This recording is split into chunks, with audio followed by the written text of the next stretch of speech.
Hello students, संकल्प विद्यापीठ के YouTube channel में आप सभी को स्वागत है। संकल्प विद्यापीठ के ओर से मैं मौमिक शाह आज आप लोग के साथ जुड़ गया हूँ जो नीट 2026 है उसका आंसर की के साथ। मैं उम्मीद करता हूँ कि आप लोग का एग्ज़ाम अच्छा गया है और अभी हम लोग जो क्वेश्चन आंसर डिस्कशन करेंगे उसमें आप लोगों को चीज़ और ज़्यादा क्लियर नज़र आने लगेगा। सो देर की इस बात की शुरू करते हैं। जो हम लोग का पहला क्वेश्चन है आज का, that is the match list 1 it list 2. So genetically modified organism, thermostable DNA polymerase, TI plasmid and PBR 322। चारों ऑप्शन के साथ यहाँ पे लिस्ट 2 भी मौजूद है। एक है Agrobacterium tumefaciens, BT cotton, Thermus aquaticus and Escherichia coli. तो इसमें से कौन सा ऑप्शन सही होगा? जेनेटिकली मॉडिफाइड ऑर्गेनिज्म जो है इसके साथ कौन जाएगा? That is the BT cotton, आप जानते हो। तो इसमें से मेरा ऑप्शन क्या हो जाएगा? A2। अगर A2 ऑप्शन है तो बाकी ऑप्शन को हमको देखना ही नहीं है। A1 और दोनों में A1 देके रखा है, 3 और 4, उसको हम रिजेक्ट करेंगे। तो A2 यहाँ पे है। दूसरा जो है that is thermostable DNA polymerase, वो हो जाएगा हमारा that is thermostable DNA polymerase.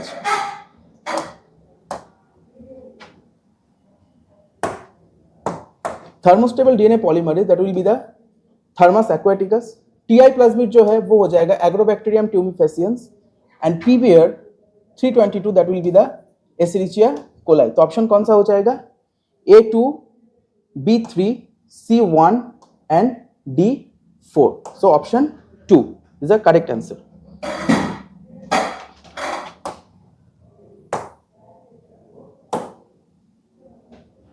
Next question, exploring molecular genetic and species level diversity for products of the economic importance। इसमें से कौन सा ऑप्शन होगा? That is the bioprospecting, biofortification, biomagnification and bioremediation. तो जो चार ऑप्शन है इनमें से सही ऑप्शन हमारा होगा दैट इज द बायोप्रोस्पेक्टिंग। बाकी जो चीज है बायोमैग्निफिकेशन, ये किसी केमिकल के एक्युमुलेशन के वजह से जो फूड चेन होता है, इस फूड चेन को हैम्परिंग की जो प्रोसेस उसको बोला जाता है, that is called the biomagnification. बाकी बायोरिमिडिएशन एंड द बायो फोर्टिफिकेशन जो है ये भी अलग अलग प्रोसेस होता है, लेकिन इस एस्पेक्ट में हम लोग देखेंगे कि जो सही आंसर होगा that is the bioprospecting. Next question, which one of the following statements are true with the reference to the sex determination in honeybees. यानी कि हनीबीज के अंदर जो सेक्स डिटर्मिनेशन होते हैं वो कैसे टाइप का सेक्स डिटर्मिनेशन होता है? That is called the haplodiploidy type of sex determination. तो haplodiploidy type of sex determination में क्या क्या होता है? इसमें दिया है कि an offspring form from the union of sperm and egg develops as a female. तो ठीक है, हम जानते हैं जो फीमेल है वो क्या है, वो जाइगो डिप्लॉयड होते हैं। तो यहाँ पे ये ऑप्शन सही है। An unfertilized egg develops as a male by the parthenogenesis. ये पार्थेनोजेनेसिस प्रोसेस में मेल बनते हैं जिसको हम क्या बोलते हैं? That is called drone. ये भी ठीक है। A male has half number of chromosome that of the female. ये भी ठीक है। Males produce sperms by the meiosis. ये नहीं है। हालांकि हाँ, स्पर्म का प्रोडक्शन मियोसिस सेल डिवीजन के थ्रू ही होता है, लेकिन इनके केस में जो स्पर्म का प्रोडक्शन होगा वो किसके जरिए होगा? माइटोसिस के दौरे। तो डी नहीं होगा। And honeybees have the haplodiploid type of sex determination. तो मैंने ऑलरेडी आप लोगों को ये बता चुका हूं। तो इसमें से कौन सा ऑप्शन सही होगा? कि correct answer A, B, C and E। The D is wrong answer. Okay okay, now again match list 1 and list 2। इसमें से एक मैचिंग का क्वेश्चन आया है। 2,4-DGA3 काइनेटिन ABA, चारों प्लांट हार्मोन के बारे में बोला गया है और उसका फंक्शन बताने के लिए पूछा है कि क्या फंक्शन होगा। तो जो 2,4-D है, ये 2,4-D का हम बोलते हैं, ये क्या है? ये एक आर्टिफिशियल ऑक्सीजन है। ठीक है, तो ये जो 2,4-D है, ये 2,4-D का हम बोल सकते हैं कि ये एक हार्बिसाइड के रूप से भी यूज होते हैं। तो ये हमारा हो जाएगा 3। Second is GA3, gibberellic acid का फॉर्म है। ये GA3 जाएगा किसमें? ब्रूइंग इंडस्ट्री में। काइनेटिन जो है क्या करेगा? ये न्यूट्रिएंट मोबिलाइजेशन। एंड ABA जो है that is the stimulation of stomatal closure, क्योंकि ABA को बोला जाता है it is called the stress hormone. ठीक है, तो इसके हिसाब से A का ऑप्शन हो जाएगा हमारा A4B1। A जो है A हमारा 3 हो जाएगा, तो A3, B जो है 1, C जो है दैट इज 4 एंड D जो है दैट इज 2। तो सही ऑप्शन कौन सा है? Option number 4।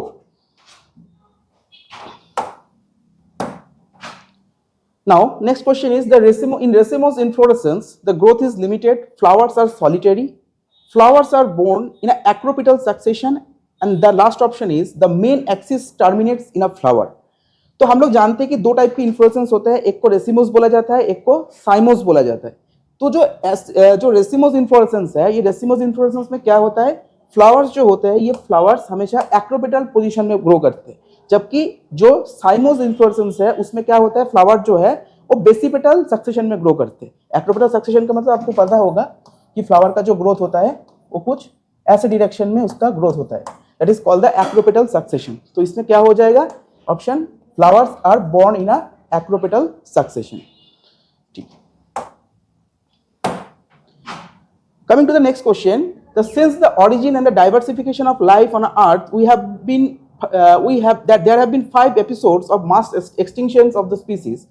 How is the 6th extinction which is in progress different from the previous episodes? जो 5 मास एक्सटिंक्शन हो चुका है और आने वाली जो मास एक्सटिंक्शन है उनका जो प्रोग्रेस होगा वो किस तरीके से होगा, कैसा फर्क नजर आएगा हम लोगों को, वो देखने के लिए. तो इसमें से चारों ऑप्शन दिए कि current species extinction rates are far lower than the previous one. The present species extinction rates are 100 and 1000 times faster than the pre-human times. The present net species extinction rate is 0, जबकि सरासर झूठ है. The current species extinction rate is nearly 10 times faster than the previous one. तो इनमें से जो सही option होगा वो होगा हमारा option 2. The present species extinction rates are 100 to 1000 times faster than in the pre-human times. तो इसमें सही ऑप्शन क्या हो जाएगा, option number 2. Now next question is alpha helix is found in which level of protein structure? Protein के जो चारों structure होते हैं, primary, secondary, tertiary and the quaternary, ये चारों स्ट्रक्चर में से कौन सा स्ट्रक्चर है जिसके अंदर हमें अल्फा हेलिक्स देखने को मिलते हैं? तो हम जानते हैं कि प्रोटीन के जो सेकेंडरी स्ट्रक्चर होते हैं, सेकेंडरी स्ट्रक्चर उसमें हमें 2 फॉर्म देखने को मिलते हैं, एक को बोला जाता है अल्फा हेलिक्स, दूसरे को बोला जाता है बीटा प्लीटेड शीट. तो इसमें से अल्फा हेलिक्स जो है वो हमारा कौन सा स्ट्रक्चर बनेगा, that is the secondary structure. So alpha helix जो है हमारा कौन सा स्ट्रक्चर बनेगा, secondary structure.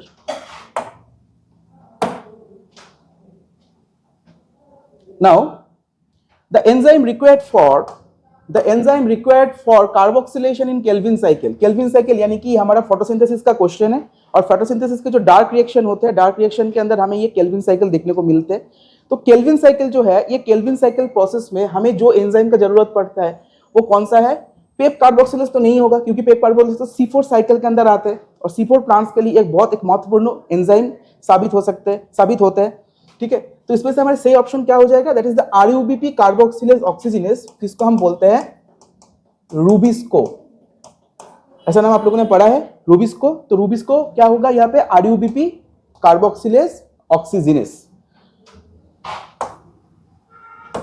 Now next question, arrange the following in a correct development sequence related to the microsporogenesis. Microsporogenesis जो कि प्लांट रिप्रोडक्शन चैप्टर का एक बहुत इंपॉर्टेंट टॉपिक है. ये माइक्रोस्पोरोजेनेसिस प्रोसेस में कौन सा स्ट्रक्चर जो होते हैं वो स्ट्रक्चर सबसे पहले आते हैं और उससे क्या चीज का फॉर्मेशन होता है, इसी के ऑर्डर के ऊपर क्वेश्चन है. तो इसी को हमको ऑर्डरली इसको अरेंज करना है कि कौन सा ऑप्शन सही होगा. तो चलिए देखते हैं. पहला ऑप्शन जो है यहाँ पे, पहला जो यहाँ पे नाम दिए है, microspore tetrad sporogenous tissue pollen grains and pollen mother cells. तो पोलन ग्रेन्स जो है जिसको हम बोलते हैं, they are called the male gametophyte. तो वो सबसे लास्ट में बनेगा, है ना. तो शुरुआत कहां से होगा, शुरुआत होगा हमारा यहाँ से स्पोरोजेनस टिश्यू, क्योंकि ये टिश्यू है और मास ऑफ सेल्स मिला के क्या बनाता है, हमारा टिश्यू बनाते हैं. तो टिश्यू जो है ये हमारा क्या हो जाएगा, पहला ऑप्शन हो जाएगा, यानी कि बी जो है सबसे पहले आएगा. उसके बाद नेक्स्ट जो है that is the pollen mother sales, यानी कि जो डी है वो आ जाएगा. उसके बाद नेक्स्ट जो आएगा that is called the microspore tetrad, यानी कि माइक्रोस्पोर टेट्राड जो है वो एक क्लस्टर की तरह फॉर्म करते हैं. ठीक है, और जो माइक्रोस्पोर टेट्राड है वो माइक्रोस्पोर टेट्राड जो है ये हमारा ए पे आ जाएगा and then come to the pollen grains. So option क्या हो जाएगा, सही option B, D, A and C. आगे बढ़ते हैं नेक्स्ट क्वेश्चन की तरफ. Which of the following statements are not true regarding the restriction endonuclease? Restriction endonuclease जो है ये इसको बोला जाता है कि मॉलिकुलर सीजर, जो कि एक बहुत इंपॉर्टेंट एंजाइम होते हैं डीएनए के बायोटेक्नोलॉजी प्रोसेस के अंदर. और ये जो रेस्ट्रिक्शन एंडोन्यूक्लियस एंजाइम है, इसके लिए कौन सा वाक्य जो है यहाँ पे सही नहीं है? तो पहला ऑप्शन है that is they are called the molecular scissors. तो अभी मैंने आपको बोला कि इसको मॉलिक्यूलर सीजर्स भी बोला जाता है, तो ये तो सही है। These are enzymes responsible for restricting the growth of bacteriophages in E coli. ठीक है, ये भी एंजाइम ठीक है, ये भी वो चीज करते हैं। They cut the DNA only at the centre of the palindromic site. तो वो जो है वो क्या करते हैं, वो डीएनए को ओनली बोला है कि centre of the palindromic site, सिर्फ सेंटर में वो काटते हैं, ऐसा तो नहीं है, कभी सेंटर से अवे भी काट सकते हैं उसको। तो इसमें से ये जो ऑप्शन है that is wrong. They remove the nucleotides, they remove the nucleotides only the ends of the only from the ends of the DNA fragments. सिर्फ डीएनए फ्रैगमेंट्स के जो एंड है वहां से वो न्यूक्लियोटाइड को हटाते हैं, ऐसा नहीं है, वो बीच से भी काट सकते हैं ना। तो ये ऑप्शन भी है, ये भी गलत है क्योंकि यहाँ पे ओनली मेंशन किया है। And 5 they recognise the specific palindromic base pair sequence. हाँ, यही तो उसका मोड ऑफ प्रिंसिपल है, वर्किंग प्रिंसिपल है उसका। ठीक है, तो इनमें से कौन सा ऑप्शन हमारा गलत है? नॉट ट्रू पूछा है, तो इसमें से नॉट ट्रू हमारा क्या हो जाएगा? That is the C and D. Only C and D जो दो ऑप्शन है ये हमारा यहाँ पे गलत है। अब the next question is in the lac operon the Z gene codes for. जो लैक ऑपेरॉन में जो 3 स्ट्रक्चरल जीन होते हैं, gene Z, gene Y and gene A, ये तीनों जीन में से जो जेड जीन है, ये जेड जीन कौन से एंजाइम के सिंथेसिस करते हैं और कौन से एंजाइम को कोड करते हैं? तो इनमें से चारों ऑप्शन है, repressor of lac operon, transacetylase, permease and beta galactosidase. तो सही आंसर क्या होगा कि जेड जीन जो है वो बीटा गैलेक्टोसाइडेज को कोड करते हैं, बाकी परमिएज और ट्रांसएसिटाइलेज को कौन करते हैं? परमिएज को करते हैं जीन वाई, और ट्रांसएसिटाइलेज को कौन करते हैं? Gene A. तो सही ऑप्शन क्या हो जाएगा यहाँ पे? बीटा गैलेक्टोसाइडेज, यानी कि ऑप्शन 4।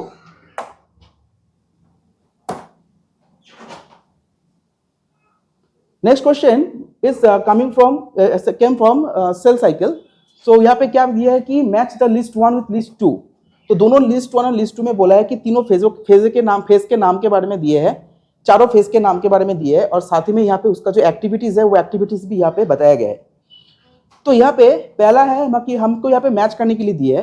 तो सबसे पहला तो हम जानते हैं कि इस फेज में जो एक कॉमन फेज होता है एस फेज, इस एस फेज का मेन जो उसका इवेंट होता है वो क्या होता है? That is the synthesis of DNA occurs and the amount of DNA पर सेल डबल्स। यानी कि ये जो पॉइंट है, इस पॉइंट को हम बोल सकते हैं कि ये बोल रहा है दैट इज डीएनए डुप्लीकेशन। इसको हम डीएनए डुप्लीकेशन बोलते हैं। तो इस फेज में हमारा डीएनए डुप्लीकेशन होता है। बाकी एम फेज जो है is called the mitotic phase, और ये माइटोटिक फेज में क्या होता है कि एक्चुअल जो सेल डिवीजन है वो ऑकर्स होते हैं। यानी कि जो G1, S, G2 and M phase है वो उस क्रोनोलॉजी में अगर हम लोग देखेंगे तो S फेज में हमारा 3 ऑप्शन आ जाएगा, डी ऑप्शन डी जो M फेज है उसमें हमारा पहला ऑप्शन आ जाएगा। फिर G1 जो है, G1 में क्या होगा? Cell is metabolically active and continuously grows but does not replicate is DNA. ठीक है, और G2 फेज जो है proteins are synthesized while the cell growth continues. तो सही ऑप्शन इसके हिसाब से क्या होना चाहिए? जो एस ऑप्शन है। तो यहाँ पे जो करेक्ट आंसर है इसमें, ये करेक्ट आंसर में क्या होगा हमारा कि पहला जो है that is the B option is 3, B is 3, D is 1, B is 3, D is 1, C is 4 and A is that is 2, यानी कि ऑप्शन 4। ये जो ऑप्शन 4 है ये ऑप्शन हमारा सही होगा। बी 3 हो जाएगा, ए होगा 2, सी होगा 4 और डी होगा दैट इज 1। ठीक है,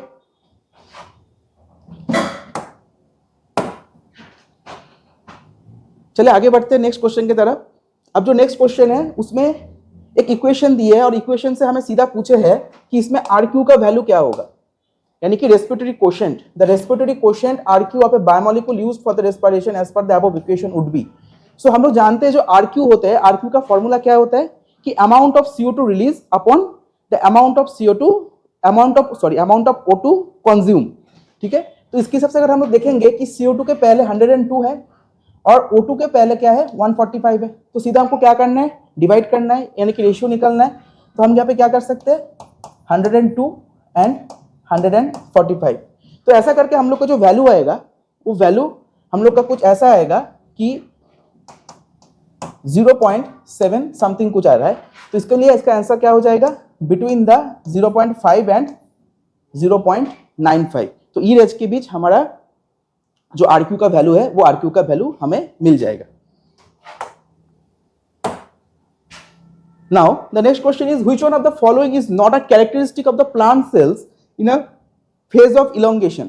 तो हम जानते हैं कि जब प्लांट के जो नॉर्मली जब हम लोग देखते हैं कि प्लांट के ग्रोथ के जो 3 फेजेस होते हैं, ठीक है, मेरिस्टेमेटिक फेज, इलोंगेशन फेज, ठीक है, तो इसमें हम लोग देखेंगे कि ये जो इलोंगेशन फेज होते हैं, ये इलोंगेशन फेज में इसमें से हर एक ऑप्शन जो है इनमें से न्यू सेल वॉल का डिपोजिशन होते हैं, सेल का एनलार्जमेंट भी होता है, क्योंकि इलोंगेट कर रहे हैं मतलब क्या करेगा, वो अपने आप को मतलब बढ़ाएगा ना अपने आप को, तो ये इनलार्जमेंट करेगा, इंक्रीज वैक्यूलेशन भी होगा, लेकिन लार्ज कॉन्स्पिशियस न्यूक्लियाई जो है वो नहीं दिखता है, ठीक है। तो ये जो ऑप्शन नंबर 3 है, यानी कि ऑप्शन 3 जो है, ये एक कैरेक्टरिस्टिक फीचर्स नहीं बता सकते हम कि कोई भी सेल, प्लांट सेल जो कि इलोंगेशन फेज के अंदर आ रहा है। सो लार्ज कॉन्स्पिशियस जो न्यूक्लियाई है, ये लार्ज कॉन्स्पिशियस न्यूक्लियाई इसका कैरेक्टरिस्टिक्स नहीं है।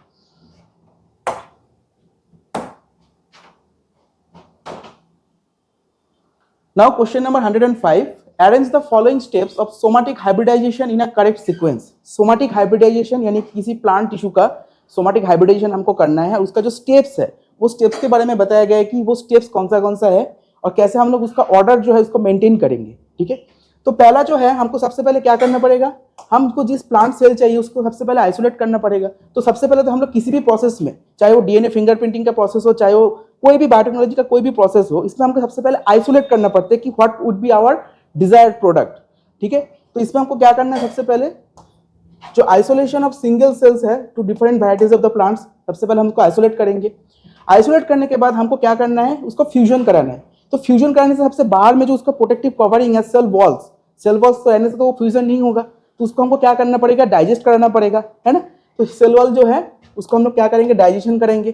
तो पहला हमारा डी ऑप्शन हो जाएगा, फिर हमारा ए हो जाएगा। अब इसके बाद हम क्या करेंगे कि fusion of the protoplast to get the hybrid protoplast. अब आप लोगों को पता है कि प्लांट सेल के जो सेल वॉल होते हैं, अगर वो सेल वॉल वहां से हट दिया जाता है तो इंटैक्ट जो प्लांट जो सेल होते हैं उसको हम बोलते हैं, it is called the protoplast. So absence of the cell wall demark the protoplast. तो यहाँ पे हम क्या करेंगे कि पहले आइसोलेशन हो गया, फिर हमारा डाइजेशन हो गया, डाइजेशन होने के बाद हमारा क्या हुआ, फ्यूजन। अच्छा, नेक्स्ट है हम लोग का जो isolation of the naked protoplast. Sorry, ये जो नेकेड प्रोटोप्लास्ट है, यानी कि इसको हमको क्या करना है, सबसे पहले डाइजेशन करने के बाद उसको आइसोलेट करना है। यहाँ पे भी पहले कलेक्ट करना पड़ेगा। तो ये डी ऑप्शन हमारा पहला हो जाएगा।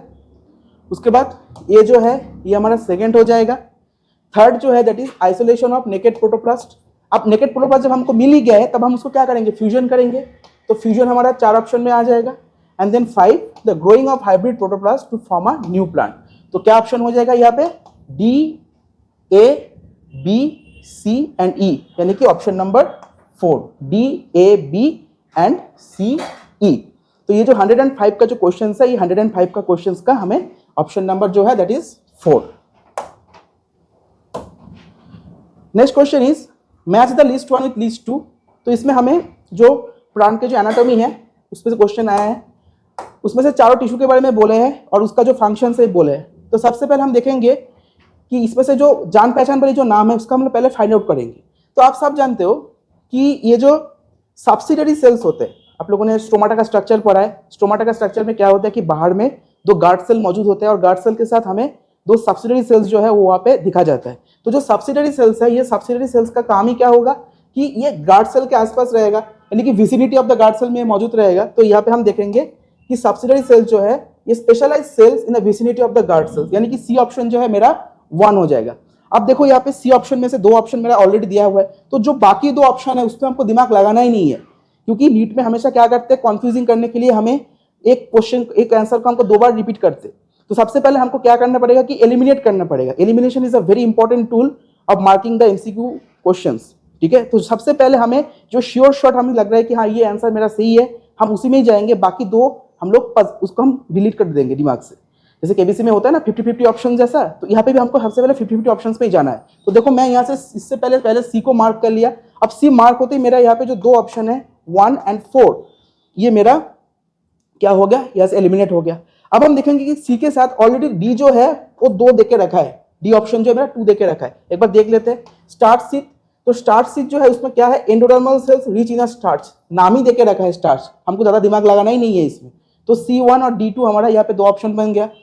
अब बचा क्या हमारा यहाँ पे कि कॉन्जंक्टिव टिश्यू एंड कास्पेरियन स्ट्रिप्स। तो कॉन्जंक्टिव टिश्यू जो है, ये कॉन्जंक्टिव टिश्यू कहाँ पे होता है, कॉन्जंक्टिव। कॉन्जंक्शन का मतलब क्या होता है, हम लोग जब इंग्लिश ग्रामर में कॉन्जंक्शन पढ़ते थे, कॉन्जंक्शन का मतलब क्या होता था कि कॉन्जंक्शन एक ऐसा पार्ट्स ऑफ स्पीच है जो दोनों वर्ड्स को यानी कि दोनों सेंटेंस को क्या करते हैं, ऐड करते हैं ना।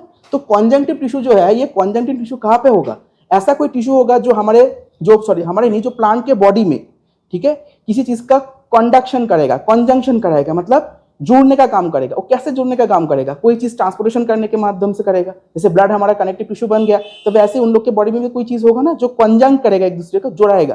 तो इनमें से हम जानते हैं कि जो टिश्यूज होते हैं जाइलम एंड फ्लोएम, ये जाइलम एंड फ्लोएम का काम क्या होता है, एक वाटर कंडक्शन करते हैं तो दूसरा क्या करते हैं, फूड कंडक्शन करते हैं। तो यहाँ पे जो जाइलम एंड फ्लोएम है, जो tissue between the xylem and phloem है, इसको हम बोलेंगे they are called the conjunctive tissue.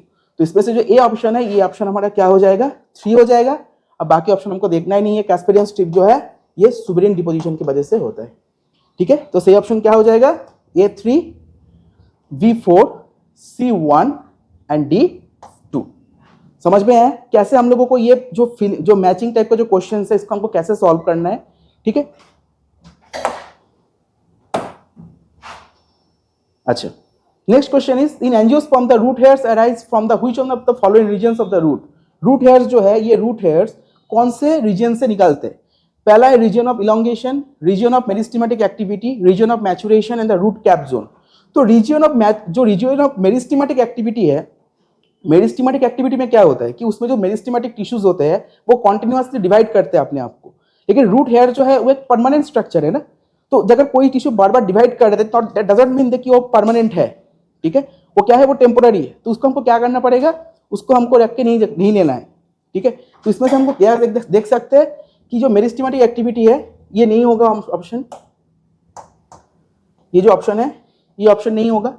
Second is the region of maturation, हाँ ये हो सकता है क्योंकि मैच्योर जो एरिया है वहां से रूट हेयर जो है वो निकालते हैं। द रीजन ऑफ इलोंगेशन, नहीं इलोंगेशन में तो नहीं होगा, ठीक है। तो इसमें से सही ऑप्शन क्या हो जाएगा, that is the region of maturation. So option number 3।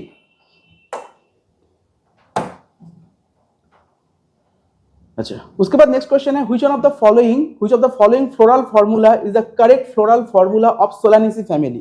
तो सोलानेसी फैमिली का जो करेक्ट फॉर्मूला है वो क्या है, इसमें 4 ऑप्शन है। तो चारों ऑप्शन में से हम देख सकते हैं कि यहाँ पे सभी के सभी जो है ठीक ही है, लेकिन एक जगह पे हम देखेंगे जो K5 जो है, जो K5 ऑप्शन है, ये K5 जो है इसका क्या है, ये क्लोज्ड है, ठीक है। तो इसमें से 2 जगह पे क्लोज दिया है K5, मतलब जो K सिंबल है, लेकिन बाकी 2 में ये ओपन है, ठीक है। तो इसमें से सही ऑप्शन हमारा कौन सा हो जाएगा, that will be the question number 3, that is bisexual है, ठीक है। उसका जो एंड्रोशियम है उसका क्या है, फ्यूज्ड है, ठीक है। तो ये जो ऑप्शन है that will be the our formula, floral formula of the Solanaceae family. तो ये सोलेनेसी फैमिली का ऑप्शन जो है, ये ऑप्शन हमारा क्या हो जाएगा, दैट विल बी द 3। अच्छा, ओके, सो जो नेक्स्ट क्वेश्चन है हमारा that is 109, the which one of the following is a triploid cell. जो ट्रिप्लॉइड सेल है, ये ट्रिप्लॉइड सेल क्या है, तो ट्रिप्लॉइड सेल जो है मतलब 3n सेल जो होगा। अब यहाँ पे जो ऑप्शंस दिए हैं, चारों ऑप्शन, इन चारों ऑप्शन में से हम देखेंगे कि हर एक सेल जो है वो किसके पार्ट है, एक टिपिकल एम्ब्रायो सेट जो कि एक फीमेल गैमेटोफाइट है, वो फीमेल गैमेटोफाइट का पार्ट के अंदर आते हैं। तो पहला जो है वो हमारा है साइनर्जिड सेल। साइनर्जिड तो कभी ट्रिप्लॉइड नहीं होता है, साइनर्जिड तो एक हैप्लॉइड सेल है, एन सेल। फिर जो सेंट्रल सेल है, सेंट्रल सेल मीन्स हम जानते हैं इसको क्या बोलते हैं, पोलर न्यूक्लियाई। तो पोलर न्यूक्लियाई जो है क्या है, n+n, ठीक है। अगर जब वो फ्यूजन होने के बाद वो अलग बात है, लेकिन वो एज ए ट्रिप्लॉइड भी नहीं बनते। और जाइगोट हमेशा ट्रिप्लॉइड होता है, जाइगोट तो कभी ट्रिप्लॉइड नहीं होता है, तो जाइगोट ऑप्शन भी नहीं है। लेकिन जो प्राइमरी एंडोस्पर्म सेल है, पेन सेल जिसको हम बोलते हैं PEN, ये जो पेन सेल होता है, ये पेन सेल क्या है, that is a typical triploid cell, ठीक है ना। तो पेन सेल जो है इसको हम बोलते हैं that is the triploid cell. तो आंसर क्या हो जाएगा, that is primary endosperm cell.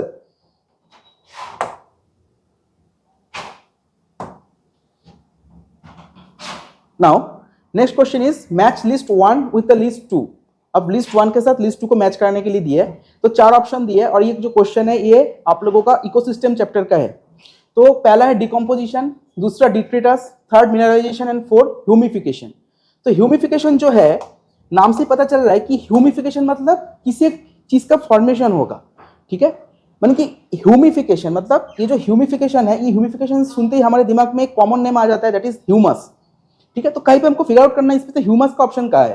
तो देखो यहाँ पे सबसे पहले accumulation of dark coloured amorphous colloidal substance, नाम नहीं दिया है। ये लोग भी अपने आप को बहुत ज्यादा होशियार समझते हैं कि हम यहाँ पे कोई नाम नहीं देंगे ताकि बच्चा को ये ढूंढना पड़े कि वो किस चीज के बारे में तलाश कर रहे हैं। तो ये जो accumulation of dark coloured amorphous colloidal substance है, that is nothing but only it is that the humus. ये क्या है, ये ह्यूमस है। तो ये जो ह्यूमिफिकेशन है, ये ह्यूमिफिकेशन हमारा हो जाएगा कौन सा, D1। तो D1 जो है, देखिए यहाँ पे एक ही ऑप्शन दिया है D1। तो मैंने क्या बोला, अगर आपको एक ऑप्शन अगर आपको श्योर शॉट लग जाता है कि हाँ यही मेरा सही है, बाकी की तरफ आपको देखना ही नहीं है, बाकी जो 3 ऑप्शन है वो अपने आप ही सही हो जाएगा। तो अब यहाँ पे second that is called the detritus. तो डेट्रिटस जो है, डेट्रिटस क्या कर रहा है कि dead remains the plants and the animals including the fiscal matter, इसी को हम डेट्रिटस बोलते हैं। जो डेट्रिटस को खाते हैं उसको हम क्या बोलते हैं, डेट्रीवोर्स बोलते हैं। तो डी बी देखो, बी ऑप्शन हमारा 4 हो गया, ऑलरेडी बी ऑप्शन 4 देके रखा है। सी जो है मिनरलाइजेशन, यानी कि मिनरल का फॉर्मेशन होना। तो सी जो ऑप्शन है that is the release of inorganic nutrients by the activity of the microbes in a soil, ये भी ठीक है। और फिर जो ए है that is the decomposition. Decomposition का मतलब क्या होगा कि breaking down of the complex organic matter into the inorganic substance.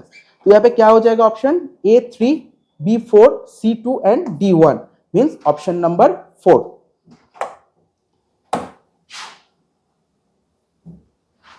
Okay, now 111 question. The main criteria used for the 5 kingdom classification proposed by R.H. Whitaker include। R.H. Whitaker का जो classification था, classification का basis क्या था, किस आधार पर उसने classification किया था। तो इसमें से उसमें 5 ऑप्शन दिया था। पहला है cell structure, body organization, presence of flagellum, reproduction and phylogenetic. इनमें से करेक्ट ऑप्शन बोले तो करेक्ट ऑप्शन जो है इसमें से हमको देखना है कि जब क्लासिफिकेशन हुआ था तो क्लासिफिकेशन में हमें सबका जनरल कैरेक्टरिस्टिक्स के ऊपर विचार करके हमने उसको 5 विभाग में उसको हम प्लेस किए थे। लेकिन यहाँ पे ये जो फ्लैजेलम है, ये फ्लैजेलम एक ऐसा स्ट्रक्चर है जो कि गिने चुने कुछ ऑर्गेनिज्म के अंदर ही पाया जाता है। तो ये ऐसा कोई बड़ा कोई क्राइटेरिया नहीं है कि जिसके आधार पर हम उसको बोल सकते हैं कि ये एक अलग है, इसको हम इसके अंदर इंक्लूड नहीं कर सकते, ऐसा नहीं है। तो व्हाइटेकर जो किया था, व्हाइटेकर ने बोला था कि मैं चारों चीज को लेकर बात करूंगा, और वो चारों चीज क्या क्या था, cell structure, body organization, reproduction and phylogenetic relationship. तो इसमें से जो फ्लैजेलम है, ये फ्लैजेलम वाला बात बिल्कुल भी नहीं होगा। तो इसमें कौन सा होगा, cell structure, body organization, reproduction and phylogenetic relationship, यानी कि A, B, D and E। So option कौन सा होगा, ऑप्शन नंबर 4। आगे बढ़ते हमारा जो नेक्स्ट क्वेश्चन है वो है the evil quartet of biodiversity loss includes which of the following. जो एविल क्वाड्रेट बोले बताया जाता है कि बायोडाइवर्सिटी का, ठीक है, उसमें से क्या क्या आता है। तो इसमें से देखो चारों जो ऑप्शन दिए हैं, चारों ऑप्शन में से जो मेनली बायोडाइवर्सिटी लॉस होने के पीछे जो वाइटल जो 4 रीजंस है वो तो होगा ही। इसके अलावा और अगर कोई ऑप्शन आते हैं उसको हम देख लेते हैं। तो पहला जो है ओवर एक्सप्लॉयटेशन, हाँ ये भी तो ठीक है। एलियन स्पीसीज इन्वेशन, ये भी हम जानते हैं कारण है बायोडाइवर्सिटी लॉस होने का। सॉइल पोल्यूशन नहीं, सॉइल पोल्यूशन कहाँ से आएगा, पॉल्यूशन तो अलग ही बात है ना, उस पर तो हम लोग डायरेक्ट नहीं बोल सकते कि बायोडाइवर्सिटी लॉस के पीछे इसका एक बहुत बड़ा कारण है। तो सॉइल पोल्यूशन को हम अलग से मार्क नहीं कर सकते। हालांकि है पॉल्यूशन का भी एक रोल होता है बायोडाइवर्सिटी के पीछे, लेकिन ये एविल क्वाड्रेट के अंदर नहीं आएगा।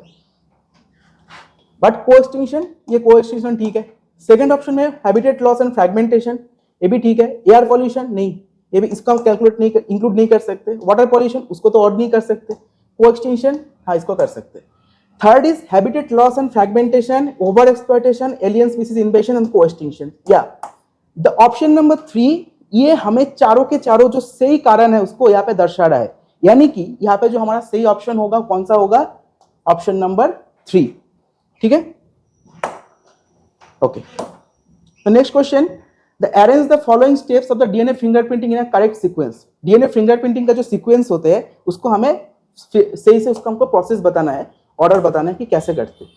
तो सबसे पहले हम क्या करेंगे पहले किसी चीज को अगर हम लोग को कुछ प्रोसेस करना है, सबसे पहले मैंने क्या बोला, आइसोलेट करना है, यानी कि उसको कलेक्ट करना है। तो आइसोलेशन पहला टॉपिक, पहला पॉइंट हो जाएगा। तो isolation of DNA and it's digestion by the restriction endonuclease, ठीक है, पहला ऑप्शन मेरा ए है। अब ए से देखिए कितना ऑप्शन है, देखो चारों के चारों यहाँ पे ए लगा के रखा है, यानी कि उनको ये मालूम है कि सभी जानते हैं कि आइसोलेशन ही पहला टॉपिक होगा। चलो आगे बढ़ते हैं। सेकंड क्या है, सेकंड है that is the separation of DNA fragments by the electrophoresis. Cutting करने के बाद हम उसको क्या करेंगे, सेपरेट ही तो करेंगे ना, एक जगह तो इकट्ठा नहीं करेंगे।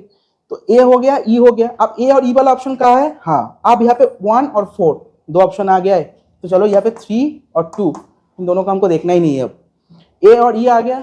अब है सी। सी क्या है, transferring of the separated DNA fragments into the synthetic membrane. उसको ट्रांसफर करना है किसमें, एक नाइट्रोफेलॉन या किसी मेम्ब्रेन के अंदर हमने उसको ट्रांसफर कर देंगे। तो ये सी ऑप्शन हो जाएगा।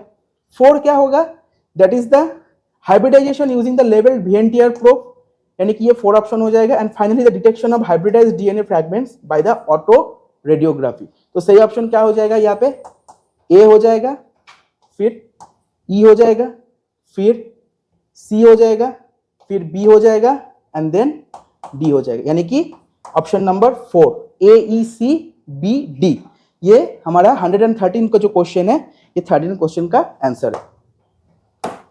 Next question is Which one of the following statements are correct with reference to transcription unit? Molecular basis का क्वेश्चन है, मॉलिक्यूलर बेसिस ऑफ इनहेरिटेंस का क्वेश्चन है।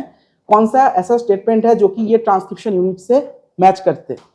तो पहला जो है, a transcription unit in DNA is defined primarily by the 3 regions promoter, structural gene and terminator। हाँ, ये तो 3 मेन पार्ट होते ही है, इसमें तो कोई शक की बात नहीं है।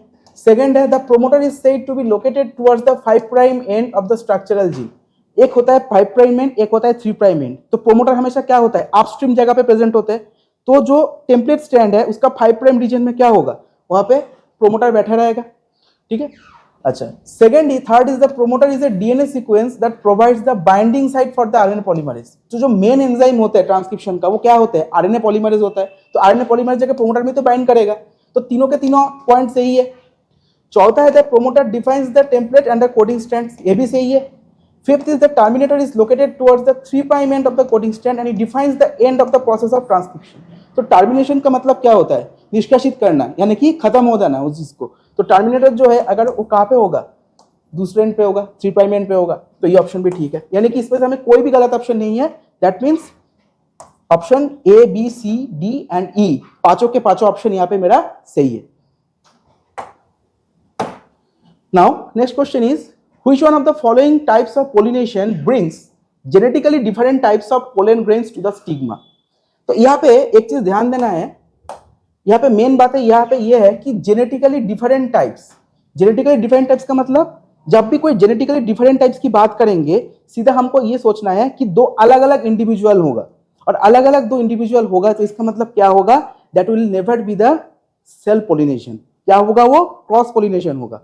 और अगर क्रॉस पोलिनेशन है तो इसमें से कौन सा ऑप्शन है जो कि क्रॉस पोलिनेशन को हमें बताता है, क्लिस्टोगमी नहीं, ऑटोगमी मतलब तो सेल्फ हो गया।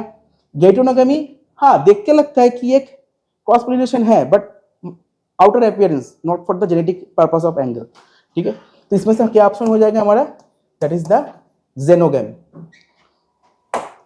Now which one of the following is an in situ conservation method? In situ conservation method का कौन सा ऑप्शन है? Seed banks, sacred groves, botanical gardens and wildlife safari parks. तो इन सिटू कंजर्वेशन में क्या करते हैं हम लोग, वाइल्ड एनिमल को अपने नेचुरल हैबिटेट में हम लोग उसको ग्रो कराते हैं। तो इनमें से बॉटनिकल गार्डन जो है, वाइल्ड लाइफ सफारी पार्क है, ये सभी के सभी क्या है, एक्स सिटू है। सीड बैंक्स ये भी एक्स सिटू है। तो कौन सा ऑप्शन सही होगा, सेक्रेड ग्रुप्स, ठीक है, यानी कि सेक्रेड ग्रुप्स जो ऑप्शन नंबर 2 ये सही होगा यहाँ पे। Okay, next question is heterophilous development in response to environment is an example of which of the following phenomena? तो हेटेरोफाइलस का मतलब क्या है, हेटेरो मींस डिफरेंट और फाइलस का मतलब क्या है, लीफ, ठीक है। तो ऐसा कौन सा कंडीशन होता है जब में हमें डिफरेंट टाइप्स के लीव्स किसी प्लांट के अंदर देखने को मिलते हैं? तो रीडिफरेंशिएशन, डी डिफरेंशिएशन, इलास्टिसिटी। तो डी डिफरेंशिएशन, रीडिफरेंशिएशन सेल का बात होता है ना, ये तो हम ऑर्गन लेवल में बात कर रहे हैं। तो यहाँ पे कौन सा ऑप्शन हो जाएगा, पहला 3 ऑप्शन तो होगा नहीं, लेकिन हाँ प्लांट एक चीज जरूर करते हैं, कॉल्ड द प्लास्टिसिटी। ये प्लास्टिसिटी जो है ना, ये प्लास्टिसिटी उसका एक एग्जांपल है। किस का मतलब प्लास्टिसिटी का एग्जांपल क्या है, दैट इज हेटेरोफाइलस डेवलपमेंट। ओके, तो अभी तक हम लोगों ने जितना क्वेश्चन डिस्कशन किया है ना, तो क्वेश्चन कुछ ज्यादा टफ नहीं आया है। और हालांकि इस बार नीट का जो क्वेश्चन है, अगर आप हम देखेंगे हम आगे बढ़ते हुए, सभी के सभी क्वेश्चन एनसीईआरटी टेक्स्ट बुक से ही आए हैं और एकदम लाइन उठा के ही आए हैं। एक भी क्वेश्चन नहीं है जो कि बाहर के आए, बाहर से आए। नाउ 118 का जो क्वेश्चन है ये आपका इकोसिस्टम से आया है और इसमें आपको ये पूछा गया है कि प्रोडक्टिविटी से क्वेश्चन है। So productivity, net primary productivity, gross primary productivity and secondary productivity, इन चारों ऑप्शन में से कौन सा यहाँ पे सही होगा। तो पहला जो बात है, जो प्रोडक्टिविटी है, प्रोडक्टिविटी का मतलब क्या है, किसी चीज का प्रोडक्शन होना। किसका प्रोडक्शन होगा, किसी बायोमास का तो प्रोडक्शन होगा ना। तो प्रोडक्टिविटी का जो ऑप्शन है इसमें से हम देखेंगे ये पहला जो है that will be the rate of biomass production, ये पहला ऑप्शन हो गया। सेकेंड जो है नेट प्राइमरी प्रोडक्टिविटी, ये नेट प्राइमरी प्रोडक्टिविटी और ग्रॉस प्राइमरी प्रोडक्टिविटी के बीच एक रिलेशनशिप है, आप लोग पढ़े होंगे उसको। क्या था वो कि NPP is equal to GPP minus R, यानी कि ग्रॉस प्राइमरी प्रोडक्टिविटी से अगर हम लोग रेस्पिरेशन का जो अमाउंट है, अमाउंट ऑफ रेस्पिरेशनल यूज, उसको हम लोग माइनस कर देंगे तो हमारा एनपीपी बन जाएगा।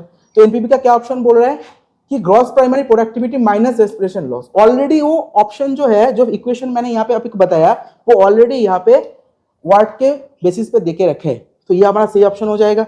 तो अगर ये दो ऑप्शन मेरा सही हो जाएगा तो हम देख लेते हैं यहाँ पे कौन सा ऑप्शन सही होगा। नेट प्राइमरी प्रोडक्टिविटी का पहला ऑप्शन हमारा बी जो है, बी हमारा 1 हो गया।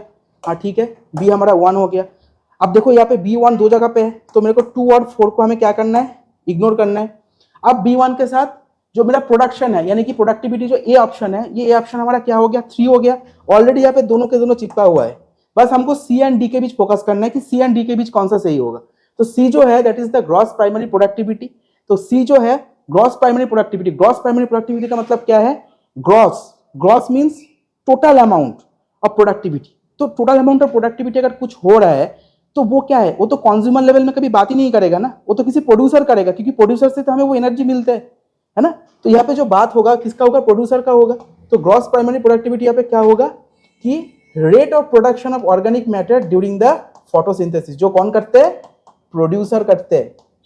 इसमें हम कंज्यूमर का कोई हाथ नहीं है, तो ये प्रोड्यूसर जो है, तो ये यहाँ पे हो जाएगा that is the gross primary productivity. तो सी जो है, ये सी हमारा क्या हो जाएगा, 4 हो जाएगा। और डी 2, डी मतलब सेकेंडरी प्रोडक्टिविटी, जो कि rate of formation of new organic matter by the consumer. तो सही ऑप्शन यहाँ पे क्या हो जाएगा, सही ऑप्शन हमारा A3, B1, C4 and D2।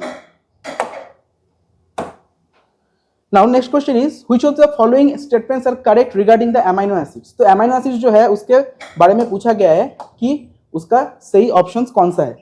तो पहला है they are substitute methanes, serine is an aromatic amino acid, ये तो नहीं है, serine तो aromatic amino acid नहीं है।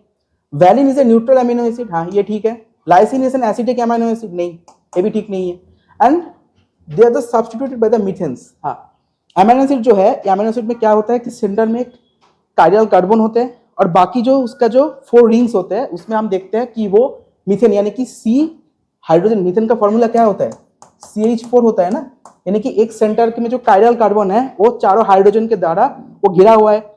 लेकिन एमिनो एसिड में हम देखते हैं कि वो जो हाइड्रोजन है उसकी जगह पे हमें कुछ कार्बोक्सिल ग्रुप, कुछ हमें फंक्शनल ग्रुप देखने को मिलते हैं। एक अमीनो ग्रुप, एक कार्बोक्सिल ग्रुप भी होते हैं, साथ में हमें एक एल्गिल ग्रुप भी देखने को मिलते हैं। तो ये टिपिकल टाइप का क्या है कि अमीनो एसिड का डिस्ट्रीब्यूशन है, ठीक है। तो ये बात सही है कि they are substituted by the methanes and the valine is a neutral amino acid. So A and C जो है ये ऑप्शन बी, यानी कि 119 का कौन सा सही होगा, that is the A and C. अच्छा, next, in which of the following the ovules are not enclosed by an ovary wall and remain exposed.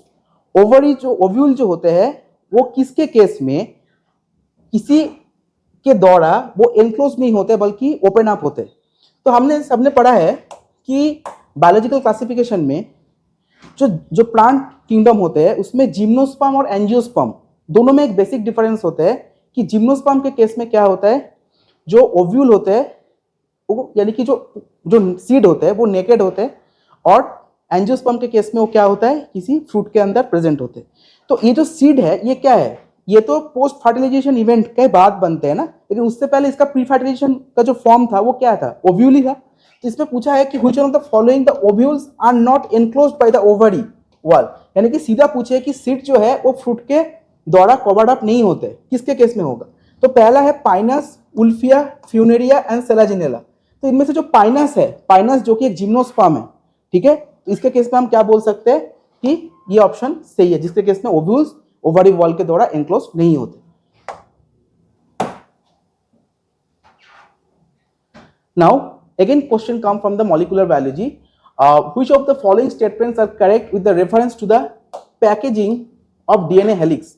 DNA helix के जो पैकेजिंग है उसके बारे में कौन सा सही है।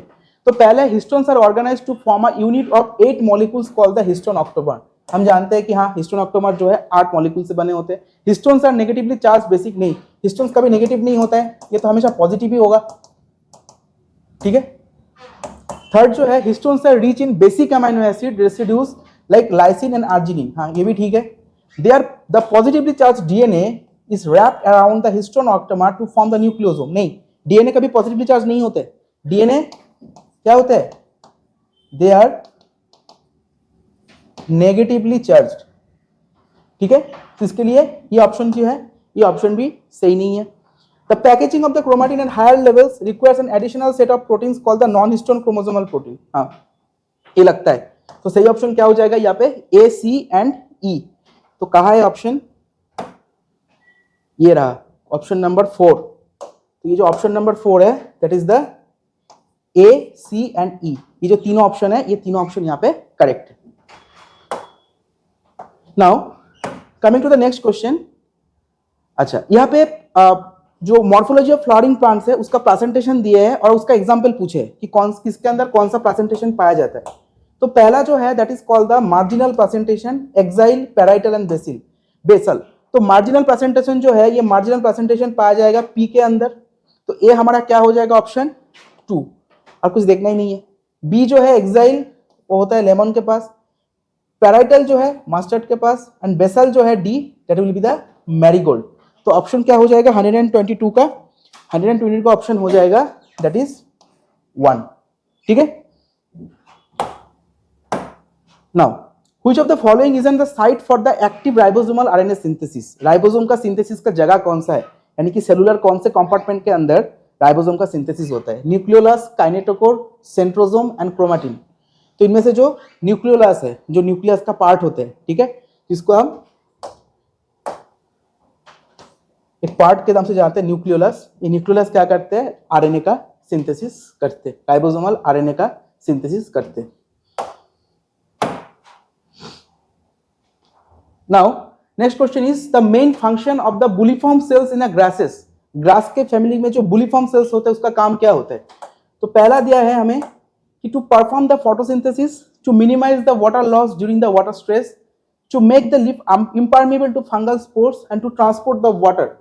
तो इसमें क्या होगा, option 2, to minimize the water loss during the water stress, यानी कि स्ट्रेस कंडीशन में वाटर लॉस को रिड्यूस करते। Now which one of the following statements are correct. The Amazon rainforest being cut and cleared for the cultivation of soybeans is an example of habitat loss. Steelers sea cow and passenger pigeon become extinct due to the overexploitation by the humans. The Nile perch introduced in the Lake Victoria in East Africa helped in population growth of the cichlid fish in a lake. Water hyacinth is an invasive species, and when a species becomes extinct, the plant and animal species associated with it are not affected. तो इसमें हमें बोला है कि कौन सा statement correct है। तो अगर आप लोग थोड़ा सा ऑर्गेनिज्म एंड पॉपुलेशन के बारे में जानकारी रखे हैं अपने पास, तो आपको ये चीज मालूम होगा जो ई ऑप्शन है, ये ई ऑप्शन सरासर झूठ है। क्योंकि अगर कोई प्लांट स्पीसीज, कोई भी स्पीसीज चाहे प्लांट हो एनिमल हो, अगर वो एक्सटिंक्ट हो जाते हैं तो क्या होता है कि जो उसके साथ अंतिम जिंदगी निभाते थे, इन लोग क्या करते हैं कि अफेक्टेड होते हैं, नॉट अफेक्टेड नहीं होते हैं। तो ये ऑप्शन जो है, ये ई ऑप्शन हमारा करेक्ट नहीं है। अब देखो यहाँ पे ऑप्शन में तुम्हें कहाँ पे ई मिल रहा है, जहां पे तुम्हें ई मिल रहा है ना, वो ऑप्शन को पहले एलिमिनेट कर दो, क्योंकि वो ऑप्शन तो कभी होगा नहीं, और अगर वो ऑप्शन सही होगा तो क्वेश्चन ही गलत है। तो हम पहले क्या करेंगे कि ए बी ई को गलत इग्नोर कर देते हैं। तो ये तो हमारा इग्नोर हो गया। अब रहा क्या, A B D and B C D. चलो देखते हैं। Water hyacinth is an invasive species, हाँ वाटर हायसिंथ तो है इन्वेसिव।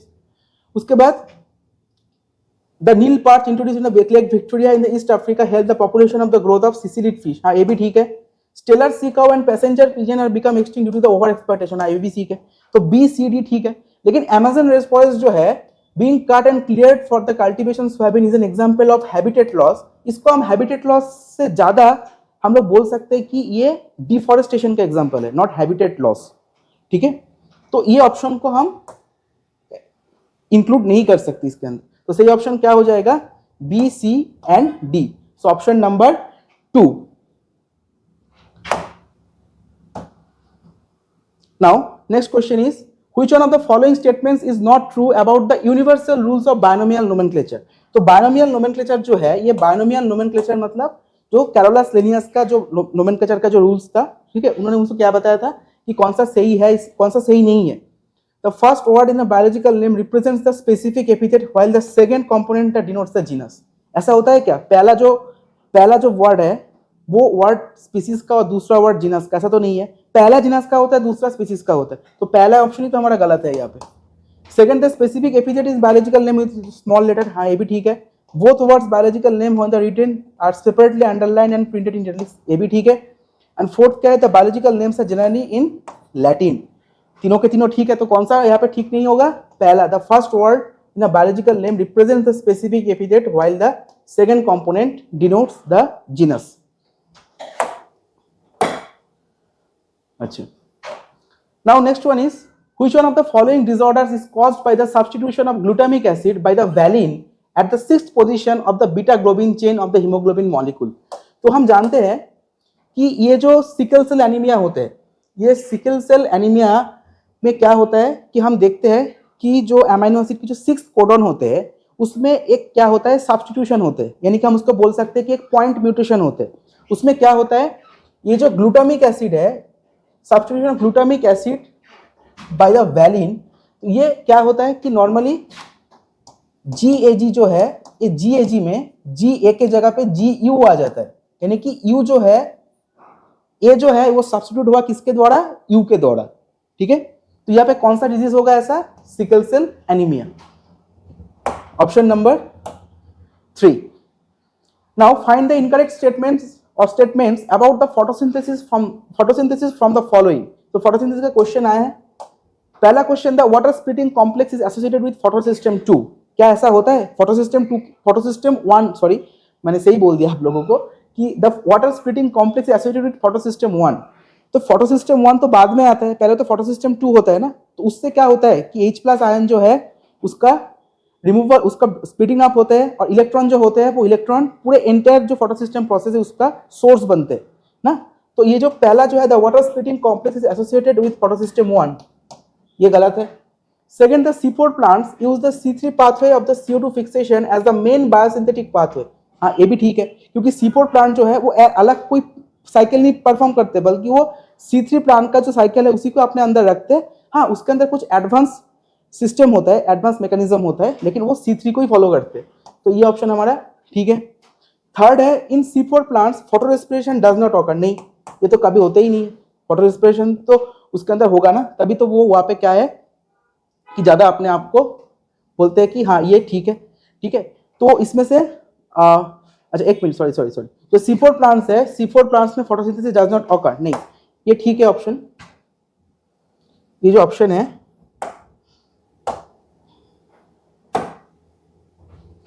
ये जो ऑप्शन है इसमें से हम देखेंगे जो है, ये गलत है, ये ठीक है। अच्छा, ये C4 plants photorespiration does not occur, हाँ ये भी ठीक है। C3 plants exhibit the Kranz anatomy, नहीं ये तो C4 प्लांट्स का बात कर रहे हैं ना, C3 प्लांट्स तो कभी क्रांज एनाटॉमी शो नहीं करते, ठीक है। And ATP synthesis in chloroplast occurs through the chemiosmosis, हाँ केमियोस्मोसिस प्रोसेस के थ्रू यहाँ पे वो होते हैं, ठीक है। तो यहाँ पे हम देखेंगे कि कौन सा ऑप्शन सही हुआ, बी सी जो है और ई ऑप्शन, तीनों के तीनों ऑप्शन सही है, लेकिन हमें पूछा गया है कि इनकरेक्ट ऑप्शन, तो इनकरेक्ट ऑप्शन क्या है, ए एंड डी, तो ऑप्शन नंबर 4 हो जाएगा हमारा सही answer. Now the match list 1 with the list 2। अब यहाँ पे चारों ऑप्शन दिए और चारों ऑप्शन में से पूछा है कि कौन सा ऑप्शन सही होगा। तो चारों ऑप्शन क्या है, trypsin, morphine, concanavalin, A and collagen, तो इनमें से जो ट्रिप्सिन है, ये ट्रिप्सिन आप जानते हो कि ट्रिप्सिन जो है एक टाइप का एंजाइम होता है, तो ट्रिप्सिन जो है ये एंजाइम है। दूसरा है कोलाजन, कोलाजन जो है ये कनेक्टिव टिश्यू के अंदर आता है, इंटरसेलुलर ग्राउंड सब्सटेंस के रूप से जाना जाता है। तीसरा जो है मॉर्फिन, ये मॉर्फिन है अल्कालॉइड, और कॉनक्लैनाबिन ए जो है that is called the lectin. तो सही ऑप्शन क्या होगा? A3, B4, C2 and D, and जो D है D1, यानी कि option number 1।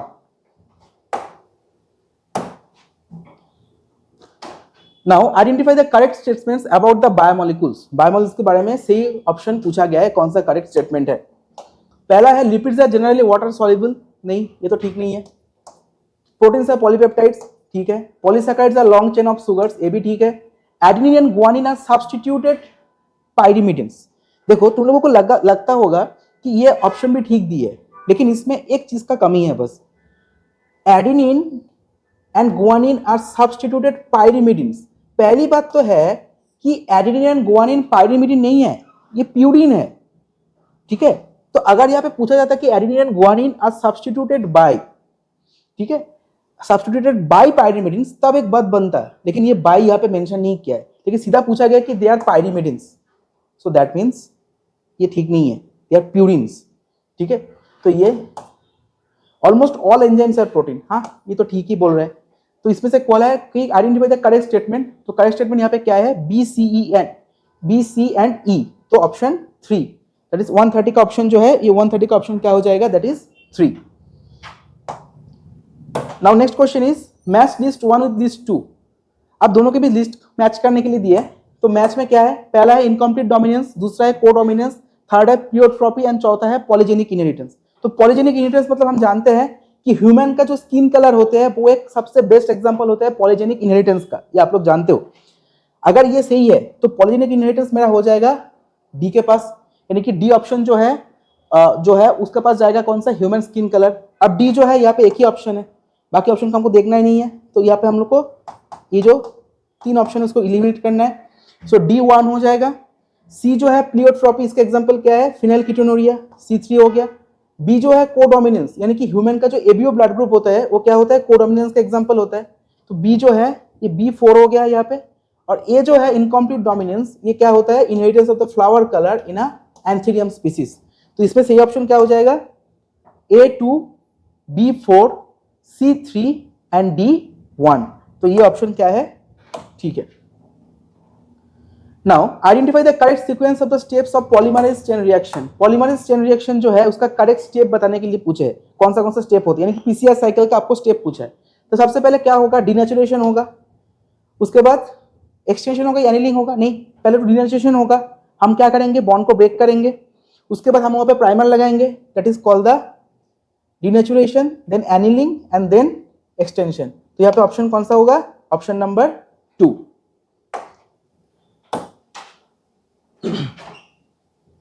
Now, question number 133. How many ATP and NADPH molecules are required to make one molecule of glucose through the Kelvin pathway?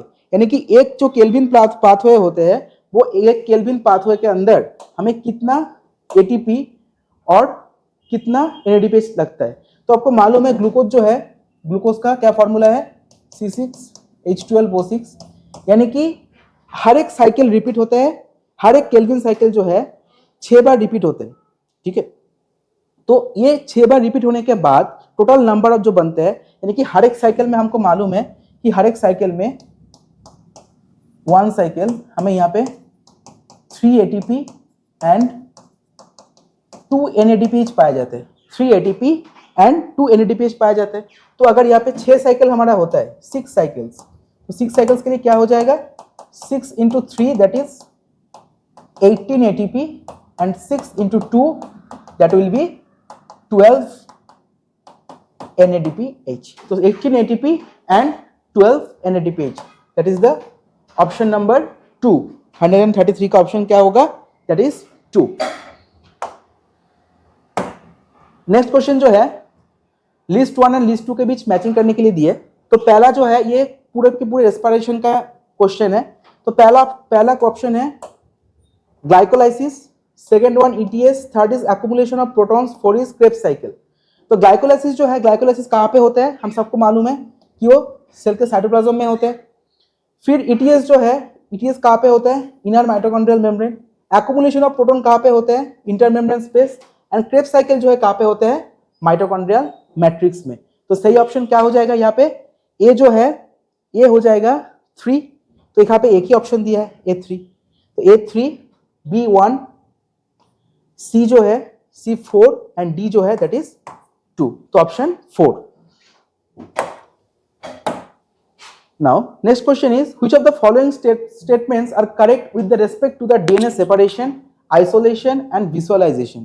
तो DNA के जो 3-4 step के बारे में बोले हैं, इनमें से कौन सा करेक्ट है ये पूछा है। तो चलिए देख लेते हैं। पहला है the cutting of DNA is done by the molecular scissors, यानी कि रेस्ट्रिक्शन एंडोन्यूक्लियस के बारे में बोला है, तो ये तो ठीक है। Second is the DNA fragment separates according to their size in an agarose gel upon the electrophoresis. Yes, electrophoresis में हम क्या करते हैं, DNA के जो पार्ट्स होते हैं उसको हम लोग सेपरेट करते हैं। तो दोनों ऑप्शन तो ठीक है। अब तीसरा चौथा देख लेते हैं। The separated DNA fragments can be seen without staining when exposed to the UV light. UV light में हम अगर उसको स्टेनिंग के बिना देखेंगे तो क्या ये पॉसिबल है, कभी पॉसिबल नहीं है। क्योंकि अगर नॉर्मल लाइट में हम लोगों को उसको कोई भी ऑर्गेनेल्स हो उसको हमको स्टेन करके देखना पड़ता है, और UV लाइट में तो हमको उसको करना ही पड़ेगा। तो ये जो स्टेटमेंट है ये गलत है। एंड चौथा क्या है, the separated DNA fragments when stained with ethidium bromide can be seen in a visible light. नहीं, अगर हमको विजिबल लाइट में ही देखना था तो हम लोग बिना स्टेन के तो देख सकते थे, लेकिन हम उसको स्टेन कर रहे हैं, और स्टेन करने का पर्पस क्या है कि ये विजिबल लाइट में कभी विजिबल होता ही नहीं है। तो इसमें कौन सा ऑप्शन सही होगा, यहाँ पे होगा जो हमारा UV लाइट है, ये UV लाइट में हम उसको देखेंगे। तो C एंड D ऑप्शन हमारा गलत है। तो करेक्ट आंसर कौन सा होगा, A एंड B, यानी कि 135 का आंसर क्या हो जाएगा, 1। Now coming to the next question, ये जेनेटिक्स का क्वेश्चन आया है। What is the probability of having children with O blood group, O blood group where both mother and father are heterozygous for A and B blood group respectively. बोला है कि जो बच्चा है उसका प्रोबेबिलिटी क्या है कि वो O ब्लड ग्रुप होने का, जबकि मदर एंड फादर का ब्लड ग्रुप क्या है, A एंड B। एंड उसके साथ ये चीज मेंशन किया है कि दे आर द हेटेरोजाइगस। अच्छे से ध्यान दो इस बात को, हेटेरोजाइगस पूछा है। हेटेरोजाइगस का मतलब क्या होगा कि दो डिफरेंट टाइप्स के एलील होगा। तो अगर हम देख लेंगे कि A जो है, A ब्लड ग्रुप का क्या एलील हो सकता है, IA एंड IA वही B ब्लड ग्रुप का क्या हो सकता है, IB एंड IO। तो इनमें से जो पहला जो एलील है, एलीलिक कॉम्बिनेशन जो है, ये तो हमारा क्या है, होमोजाइगस है। तो हम दोनों के केस में इसको इग्नोर करेंगे, नहीं लेना है हमको। कौन सा लेना है, ये दो, क्योंकि ये दो हेटेरोजाइगस है, यानी कि दो एलील मौजूद है, यहाँ पे दो डिफरेंट टाइप्स के एलील मौजूद है, इसलिए वो हेटेरोजाइगस जीनोटाइप शो कर रहा है। अब हमको बताना है कि जो दो जीनोटाइप है इसका मिलन के बाद जो बच्चा होगा उसका ब्लड ग्रुप क्या होगा। तो इसको यहाँ पे थोड़ा करके देखते हैं। IAIO क्रॉस्ड विथ IBIO, तो यहाँ पे दो एलील मिलेगा हमें, IAIO और यहाँ पे IBIO। जब हम इसको क्रॉस करेंगे तो हम देखेंगे कि कॉम्बिनेशन क्या बन रहा है, IAIB, IAIO, IBIO and IOIO। तो यहाँ पे क्या पूछे है कि कौन सा ब्लड ग्रुप होगा जो कि O ब्लड ग्रुप होगा। तो O ब्लड ग्रुप वाला यहाँ पे हमें क्या मिलेगा, ये तो AB हो जाएगा, ये हमारा AE हो जाएगा, ये हमारा B हो जाएगा, लेकिन हाँ ये O ब्लड ग्रुप कहलाएगा। यानी कि प्रोबेबिलिटी क्या होगा, दैट इज 25%। तो ऑप्शन क्या होगा, option 3। Now next is respiration से क्वेश्चन है कि match the list 1 with the list 2। तो चारों के चारों को बताना है कि इसका रेस्पिरेशन का जो मोड है, मोड ऑफ रेस्पिरेशन वो क्या है। तो पहला है mollusc, reptiles, adult amphibians and amoeba. तो इनमें से जो एमीबा होता है ये सबसे ज्यादा सिंपलेस्ट फॉर्म कैरी करते हैं अपने बॉडी का ऑर्गेनाइजेशन में। तो सिंपलेस्ट फॉर्म है, तो सबसे ये जो चारों टाइप के जो रेस्पिरेशन है इसमें सबसे सिंपलेस्ट तुम्हें कौन सा लग रहा है, जरूर सी बात है कि ये सेलुलर ही लग रहा है। तो एमीबा जो है, एमीबा क्या हो जाएगा, 3 हो जाएगा। तो आप देखिए यहाँ पे एक ही साथ 3 कहाँ पे है, बस एक ही जगह पे है, बाकी हमको इग्नोर कर लेना है। बाकी बी जो है, बी रेप्टाइल्स जो है, हाँ रेप्टाइल्स पल्मोनरी रेस्पिरेशन कर रहे हैं। अच्छा सॉरी, यहाँ पे एक चीज़ थोड़ा ध्यान देना है, मैं थोड़ा ज़्यादा बोल दिया यहाँ पे। अच्छा यहाँ पे थोड़ा देखिए, इसमें कि यहाँ पे ऑप्शन जो है इसमें डी जो है, डी अमीबा है। तो अमीबा जो है ये क्या करेगा, सेलुलर रेस्पिरेशन करेगा, ये तो बात मालूम है हमें। तो डी जो है ये डी हमारा यहाँ पे 3 हो जाएगा।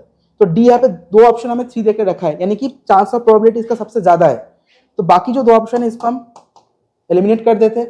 तो D3 जो है 2 ऑप्शन हो गया, साथ ही में सी का भी 4 बोला रखा है, यानी कि एडल्ट एम्फीबियंस जो है वो पल्मोनरी एंड क्यूटेनियस रेस्पिरेशन देके रखा है, यानी कि ऑलरेडी क्वेश्चन में आपको 50-50 ऑप्शन देके ही रखा है, बाकी 2 का आपको बस बताना है। तो ये हमारा ये हो जाएगा, तो C4 हो जाएगा। अब देखना है कि मोलस्क और रेप्टाइल के बीच क्या होता है। तो रेप्टाइल जो है वो क्या करते हैं, वो पल्मोनरी रेस्पिरेशन करते हैं, यानी कि बी जो है, बी यहाँ पे 1 हो जाएगा, और ए जो है मोलस्क, ये मोलस्क क्या हो जाएगा, that is the branchial respiration, यानी कि सही ऑप्शन क्या होगा हमारा 137 का, that is 4। Now the insertion of the foreign DNA at BAM-H1 site in an E. coli cloning vector PBR322 results in the loss of antibiotic resistance towards। अब BAM-H1 जो होता है, अगर हम लोग PBR322 का जो 322 का जो स्ट्रक्चर है उसका अगर हम देखेंगे, उसमें हमें 2 साइट मिलते हैं, BAM-H1, ठीक है, और दूसरा है HIM2, ऐसा साइट मिलते हैं। तो BAM-H1 जो होता है, ये BAM-H1 कौन सा वाला जो एंटीबायोटिक है उसके लिए वो बने जाते हैं, that is the tetracycline, only the tetracycline, ठीक है। Next is what is the reason behind the production of large holes in a Swiss cheese. Swiss cheese के अंदर जो लार्ज होल हमें देखने को मिलते हैं वो किसके वजह से होता है, ये पूछा गया है। तो स्विस चीज के अंदर जो लार्ज होल हमें देखने को मिलते हैं वो किसके लिए होता है, कि नॉर्मली हम देखते हैं कि वहां पे the production of large amount of CO2 by the Propionibacterium shermanii. तो ये जो प्रोपिनोबैक्टीरियम शर्मानी है ये क्या करते हैं, ये उसके अंदर लार्ज अमाउंट ऑफ CO2 का प्रोडक्शन करते हैं, जो कि क्या करते हैं, होल का वहां पे प्रोडक्शन करते हैं। तो इसमें सही ऑप्शन क्या होगा 139 का 3।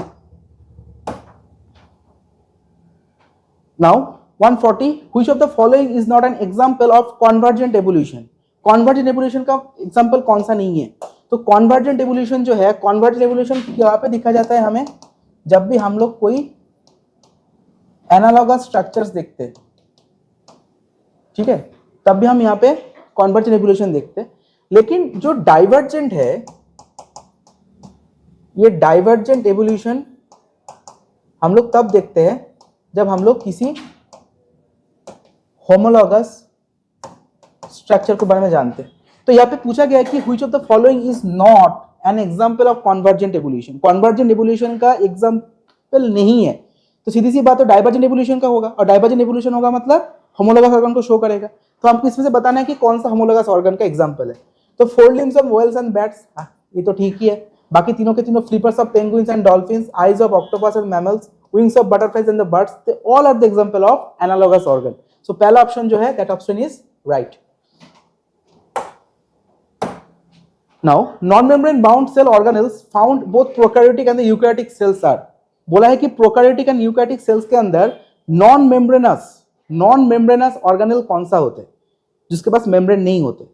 तो यहाँ पर ऑप्शन देखेंगे, लाइसोसोम सिंगल मेम्ब्रेन के स्ट्रक्चर होते हैं, centrosome mitochondria double membrane structure होते हैं। लेकिन हाँ, जो राइबोसोम्स होते हैं, ये राइबोसोम्स एक ऐसा स्ट्रक्चर है जो कि दोनों सेल के अंदर पाया जाता है एंड साथ ही में वो नॉन मेम्ब्रेनस है। तो सही ऑप्शन क्या होगा यहाँ पे, that is the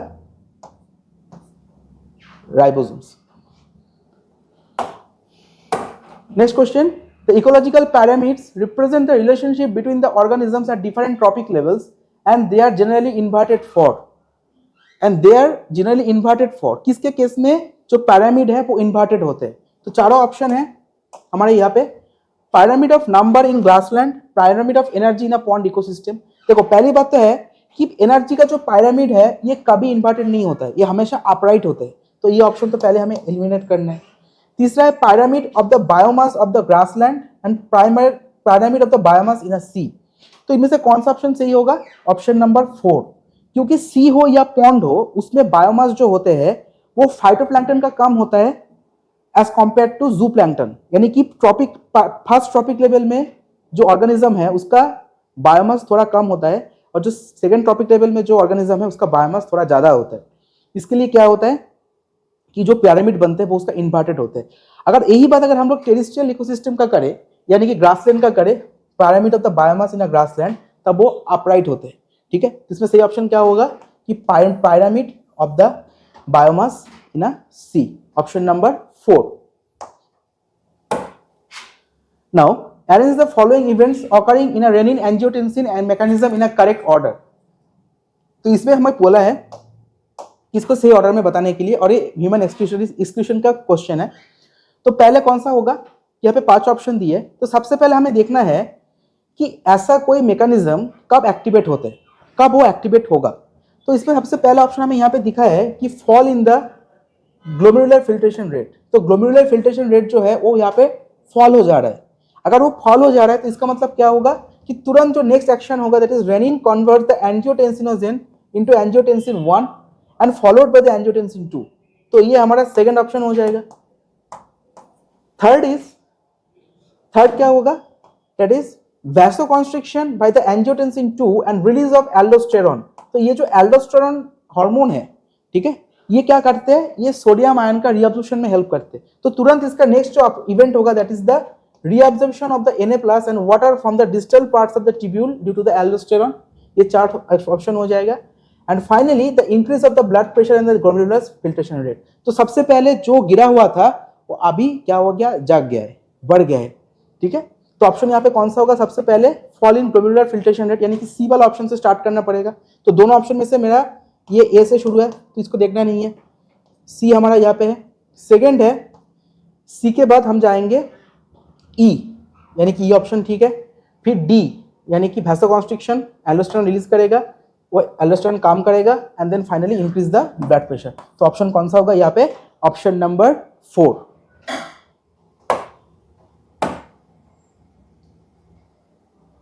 Now choose the correct statements.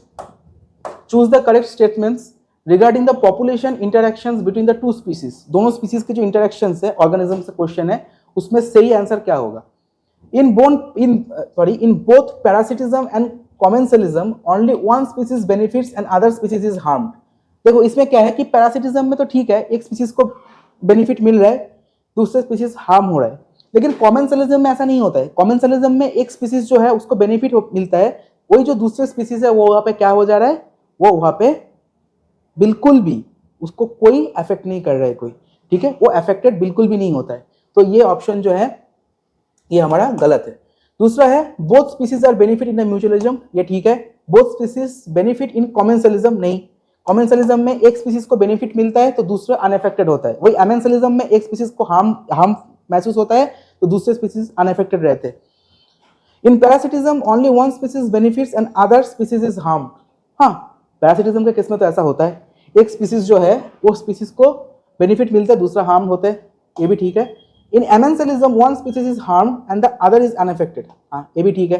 तो सही ऑप्शन क्या होगा, बी, डी एंड ई, यानी कि option number 3। Now in which animal of do haploid cells divide mitotically to produce gametes। तो सीधी सी बात है, ये क्वेश्चन मतलब ऐसे ही पूछा गया है कि किसके केस में ये हैप्लॉइड सेल जो है यानी कि एन सेल से हमें एन सेल ही मिलेगा। तो ये कब होता है, जब हम लोग कौन सा प्रोसेस करते हैं, पार्थेनोजेनेसिस। और ये पार्थेनोजेनेसिस प्रोसेस हमको किसके अंदर दिखा जाता है, मेल हनीबीज के अंदर। तो सही ऑप्शन क्या हो जाएगा यहाँ पे 145 का आंसर क्या होगा, दैट इज 1। नेक्स्ट है, in humans the respiration occurs in the following steps, arrange the steps in a correct order. तो करेक्ट ऑर्डर में इसको फॉलो करने के लिए बोले। तो इसमें पहला जो है दैट इज, सबसे पहले हम लोग रेस्पिरेशन जब करते हैं हम लोग क्या करते हैं, बाहर से एयर को लेते हैं। तो बाहर से जो एयर लेने का जो प्रोसेस है उसको हम क्या बोलते हैं, वेंटिलेशन बोलते हैं। जैसे हम लोग के घर में वेंटिलेटर होता है ना एयर पास करने के लिए, तो पहला हमारा वेंटिलेशन होगा। तो पहला क्या है कि pulmonary ventilation by which the atmospheric air is drawn in and CO2 rich alveolar air is released out, ये पहला ऑप्शन हो गया। दूसरा क्या होगा, दूसरा होगा that is the diffusion of O2 and the CO2 across the alveolar membrane. तो यहाँ पे हमारा सेकंड ऑप्शन क्या हो जाएगा, that is the option number, second जो स्टेप है ये स्टेप हमारा क्या हो जाएगा, that will be the option B. तो ये पहला हो गया, फिर दूसरा हो गया। तीसरा है कि थर्ड जो होगा that is the transport of the gases by the blood, यानी कि ब्लड मीडियम के थ्रू क्या करेगा, एल्वियोलर से वो टिश्यूज के अंदर जाने के लिए पहले ब्लड में आएगा, फिर जाएगा टिश्यू के पास। तो ये 3 ऑप्शन हो गया। चौथा क्या होगा, diffusion of O2 and CO2 between the blood and tissues, ये 4 ऑप्शन हो गया। And 5 the cellular respiration, it is 5। तो सही ऑप्शन क्या है, पहला हमारा C, फिर हमारा B, फिर हमारा E, फिर A एंड आखिर में D। तो सही ऑप्शन क्या हो जाएगा, दिस इज द 146 का ऑप्शन नंबर 3। अब next question, the following reaction depicts the activity of particular class of enzymes. कोई एक क्लास, एंजाइम का कोई एक क्लास है, उस क्लास का जो यहाँ पे नेचर है, उसका मोड ऑफ एक्शन है, वो क्या है यहाँ पे पूछे। तो यहाँ पे क्या बोला गया है कि पहला जो है, कोई एक सबस्ट्रेट है, जो सबस्ट्रेट से क्या कर रहा है, उसको क्लीव करके दे रहा है, और क्लीव करके क्या कर रहा है, वो यहाँ पे प्रोडक्ट बना रहा है। तो जो क्लीव करने का जो प्रोसेस है, ठीक है, तो यहाँ पे आइसोमर तो नहीं हो रहा है। लाइगेज का मतलब क्या है, ऐड करना, ऐड तो नहीं हो रहा है। ट्रांसफरेंस मतलब कोई सबस्ट्रेट को तो ट्रांसफर भी नहीं कर रहे, वो तो एज इट इज सी के साथ सी की बैठे, XY तो एक्स इंटेक्ट फॉर्म में प्रेजेंट है। तो लाइएज जो ऑप्शन है, लाइएज का मतलब क्या है, सेपरेट करना। यहाँ पे ऑप्शन क्या हो जाएगा, 147 का 4, that is lyase. Now bioactive molecules के साथ उसका इंपॉर्टेंस जो है उसको मैच करने के लिए दिए कि कौन सा होता है यहाँ पे। तो पहला जो है, चारों ऑप्शन दिए, तो चारों ऑप्शन में से हमें सबसे पहले जो कॉमन लगता है वो क्या होता है, लाइपेज। लाइपेज जो है, ये लाइपेज हमें डिटर्जेंट फॉर्मुलेशन में काम आते हैं। तो सी जो है, सी हो जाएगा 4 यहाँ पे। अब C4 का 2 ही ऑप्शन है, ठीक है, और साथ ही में D1 भी देके रखा है, यानी कि साइक्लोस्पोरिन जो ए है, दैट इज इम्यूनोसप्रेसिव एजेंट, ये भी हम जानते हैं। तो C4D1, C4D1 और C4D1A, ठीक है। तो ये 4 ऑप्शन और 1 ऑप्शन होगा नहीं। अब A और 3 के बीच बोला है, तो स्ट्रेप्टोकाइनेज जो है, स्ट्रेप्टोकाइनेज को क्या बोला जाता है, ये जो स्ट्रेप्टोकाइनेज है, ये स्ट्रेप्टोकाइनेज को बोला जाता है कि ये जो है, ये स्ट्रेप्टोकाइनेज जो है, ये removal of the clots from the blood vessels, वो ही काम करते हैं। और स्टैटिन जो होते हैं, स्टैटिन क्या काम करते हैं, ये ब्लड कोलेस्ट्रॉल लोअरिंग एजेंट का काम करते हैं। सो 148 का क्या होगा हमारा, 148 का हमारा हो जाएगा, that is A2B3, A2B3, C4 and D1। Next question, which of the following equation depicts the Verhulst Pearl logistic population growth. तो पॉपुलेशन ग्रोथ का सवाल है, तो ये इक्वेशन तो आप सभी को मालूम होगा कि कौन सा इक्वेशन होगा, that is dN/dt, that is Rn bracket K - N/K। तो ये सीधी सी एक सिंपल क्वेश्चन था। अब 150, arrange the following cell layers और structures around the female gamete from outer to inner side. एक फीमेल गैमीट जो ओवम होते हैं, उसका बाहर से अंदर का जो लेयर्स होते हैं वो क्या होते हैं, ये पूछा गया है। तो सबसे बाहर में, अब देखो, अब इसमें एक क्वेश्चन बहुत ही कॉमन क्वेश्चन है कि अगर कोई एक फीमेल गैमीट है तो वो एक सेल ही होगा। तो सेल जो होगा, सेल का सबसे पहला जो आउटर लेयर क्या होगा, प्लाज्मा मेम्ब्रेन ही होता है। तो plasma membrane of the ovum, ये सबसे अंदर में होगा। और क्वेश्चन पूरा क्या पूछे, फ्रॉम आउटर टू इनर, मतलब बाहर से अंदर की तरफ। तो सबसे अंदर में क्या होगा, प्लाज्मा मेम्ब्रेन ऑफ ओवम होगा। तो ये सबसे लास्ट ऑप्शन होगा। तो यहाँ पे सबसे लास्ट ऑप्शन मेरा 2 ही देके रखा है, तो 1 और 3 को तो हम ऐसे ही एलिमिनेट कर सकते हैं। तो अब देखना है कि नेक्स्ट कौन सा है, बी ऑप्शन देके रखा है, बी मतलब पेरीवाइटल स्पेस। चलो ठीक है, एक पल के लिए मान लेता हूँ कि दोनों के दोनों सही बोल रहे हैं। फिर यहाँ पे पूछा है zona pellucida and corona radiata. सबसे बाहर में होता है उसका कौन सा layer, corona radiata. Second layer होता है जोना पेलुसिडा, ठीक है। तो पहला है कोरोना रेडिएटा, फिर जोना पेलुसिडा। तो C, A, B and D, तो ये ऑप्शन उसका सही है। आगे बढ़ते नेक्स्ट क्वेश्चन की तरफ। Which one of the following is an appropriate example of sexual deceit? Sexual deceit का मतलब चीट करते हैं, ठीक है, इसको प्रताड़ित करते हैं। तो यहाँ पे क्या सा होगा option, sea anemone and clownfish, Ophrys and the bumblebee, female wasp and fig and cuckoo and crow. Cuckoo and crow जो है ये नहीं होगा। तो इसमें जो है ऑफ्रिस एंड द बॉम्बिलबी, ठीक है, ये ऑफ्रिस एंड बॉम्बिलबी जो है ये सेक्सुअल डिसीट शो करते हैं।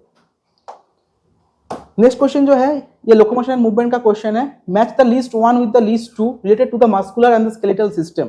तो चारों ऑप्शन दिया, चारों ऑप्शन में से बोले क्या होगा। तो सबसे पहले हम देखेंगे कि हम लोग एक कॉमन डिजीज जो सबके जानते हैं इस चीज के बारे में, आर्थराइटिस। ये आर्थराइटिस का मतलब क्या है कि बोन के जो जॉइंट्स होते हैं, जॉइंट में क्या होता है, इन्फ्लेमेशन होते हैं। तो बी ऑप्शन जो है, बी ऑप्शन हमारा क्या होगा, 1 हो जाएगा। उसके बाद मायस्थेनिया ग्रेविस जो है, ये मायस्थेनिया ग्रेविस आ जाएगा किसमें, एक ऑटोइम्यून डिसऑर्डर जो कि न्यूरोमस्कुलर जंक्शन को डिफेक्ट करते हैं। थर्ड है मस्कुलर डिस्ट्रोफी, जो progressive degeneration of the skeletal muscle, ये हो जाएगा।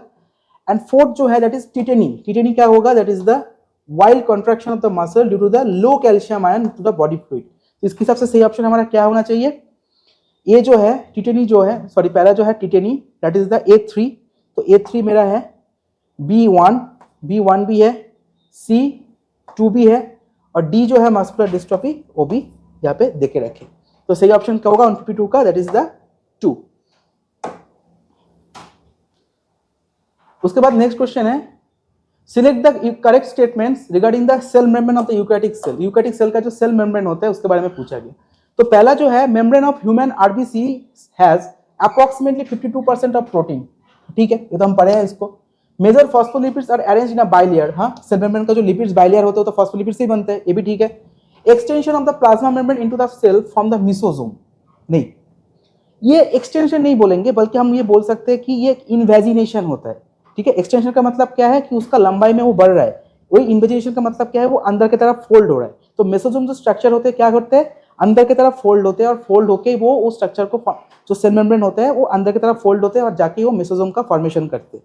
ठीक है, तो ये ऑप्शन जो है, तो ये ऑप्शन हमारा ठीक नहीं है।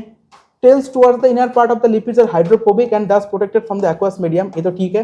Glycocalyx is present on the outer surface of the plasma membrane, ये प्लाज्मा मेम्ब्रेन का आउटर सरफेस में नहीं होता है। ठीक है, ये बैक्टीरिया में पाया जाता है, जो कि सेल वॉल के, सेल कोट नाम से जाना जाता है, जो कि सेल वॉल के बाहर प्रेजेंट होता है। तो ये ऑप्शन ठीक नहीं है। तो सही ऑप्शन क्या होगा हमारा? A, B and D only, यानी कि 3। So 153 का आंसर क्या हो जाएगा? 153 का ऑप्शन हो जाएगा, आंसर हो जाएगा that is 3। Number now 154, choose the correct statements regarding the cell organelles and conclusion. इसमें पूछा है कि the endomembrane system includes the Golgi complex, endoplasmic reticulum and mitochondria. तो ये जो तीनों स्ट्रक्चर है, ये तीनों स्ट्रक्चर में से एंडोमेम्ब्रेन सिस्टम इससे नहीं बनते, गोल्जी कॉम्प्लेक्स से बनते हैं, एंडोप्लाज्मिक रेटिकुलम से बनते हैं, बट माइटोकॉन्ड्रिया नहीं, बल्कि लाइसोसोम से बनते हैं। तो ये ऑप्शन तो हमारा ठीक नहीं है। Rough endoplasmic reticulum bears the ribosome on its surface, ठीक है, तब इसका नाम राफ रखा है। Both mitochondria and the plastids have circular DNA, ये भी ठीक है। A network of microtubules, microfilaments and intermediate filaments present in a cytoplasm is called the cytoskeleton, ये भी ठीक है। And mitochondrion is a single membrane bounded structure, नहीं, mitochondria single membrane का नहीं होता है, ये डबल मेम्ब्रेन स्ट्रक्चर होते हैं। तो सही ऑप्शन क्या होगा यहाँ पे? B, C and D। तो कहा है इसका option? That is the B, C and, ये option that is the B, C and D। So option number 4।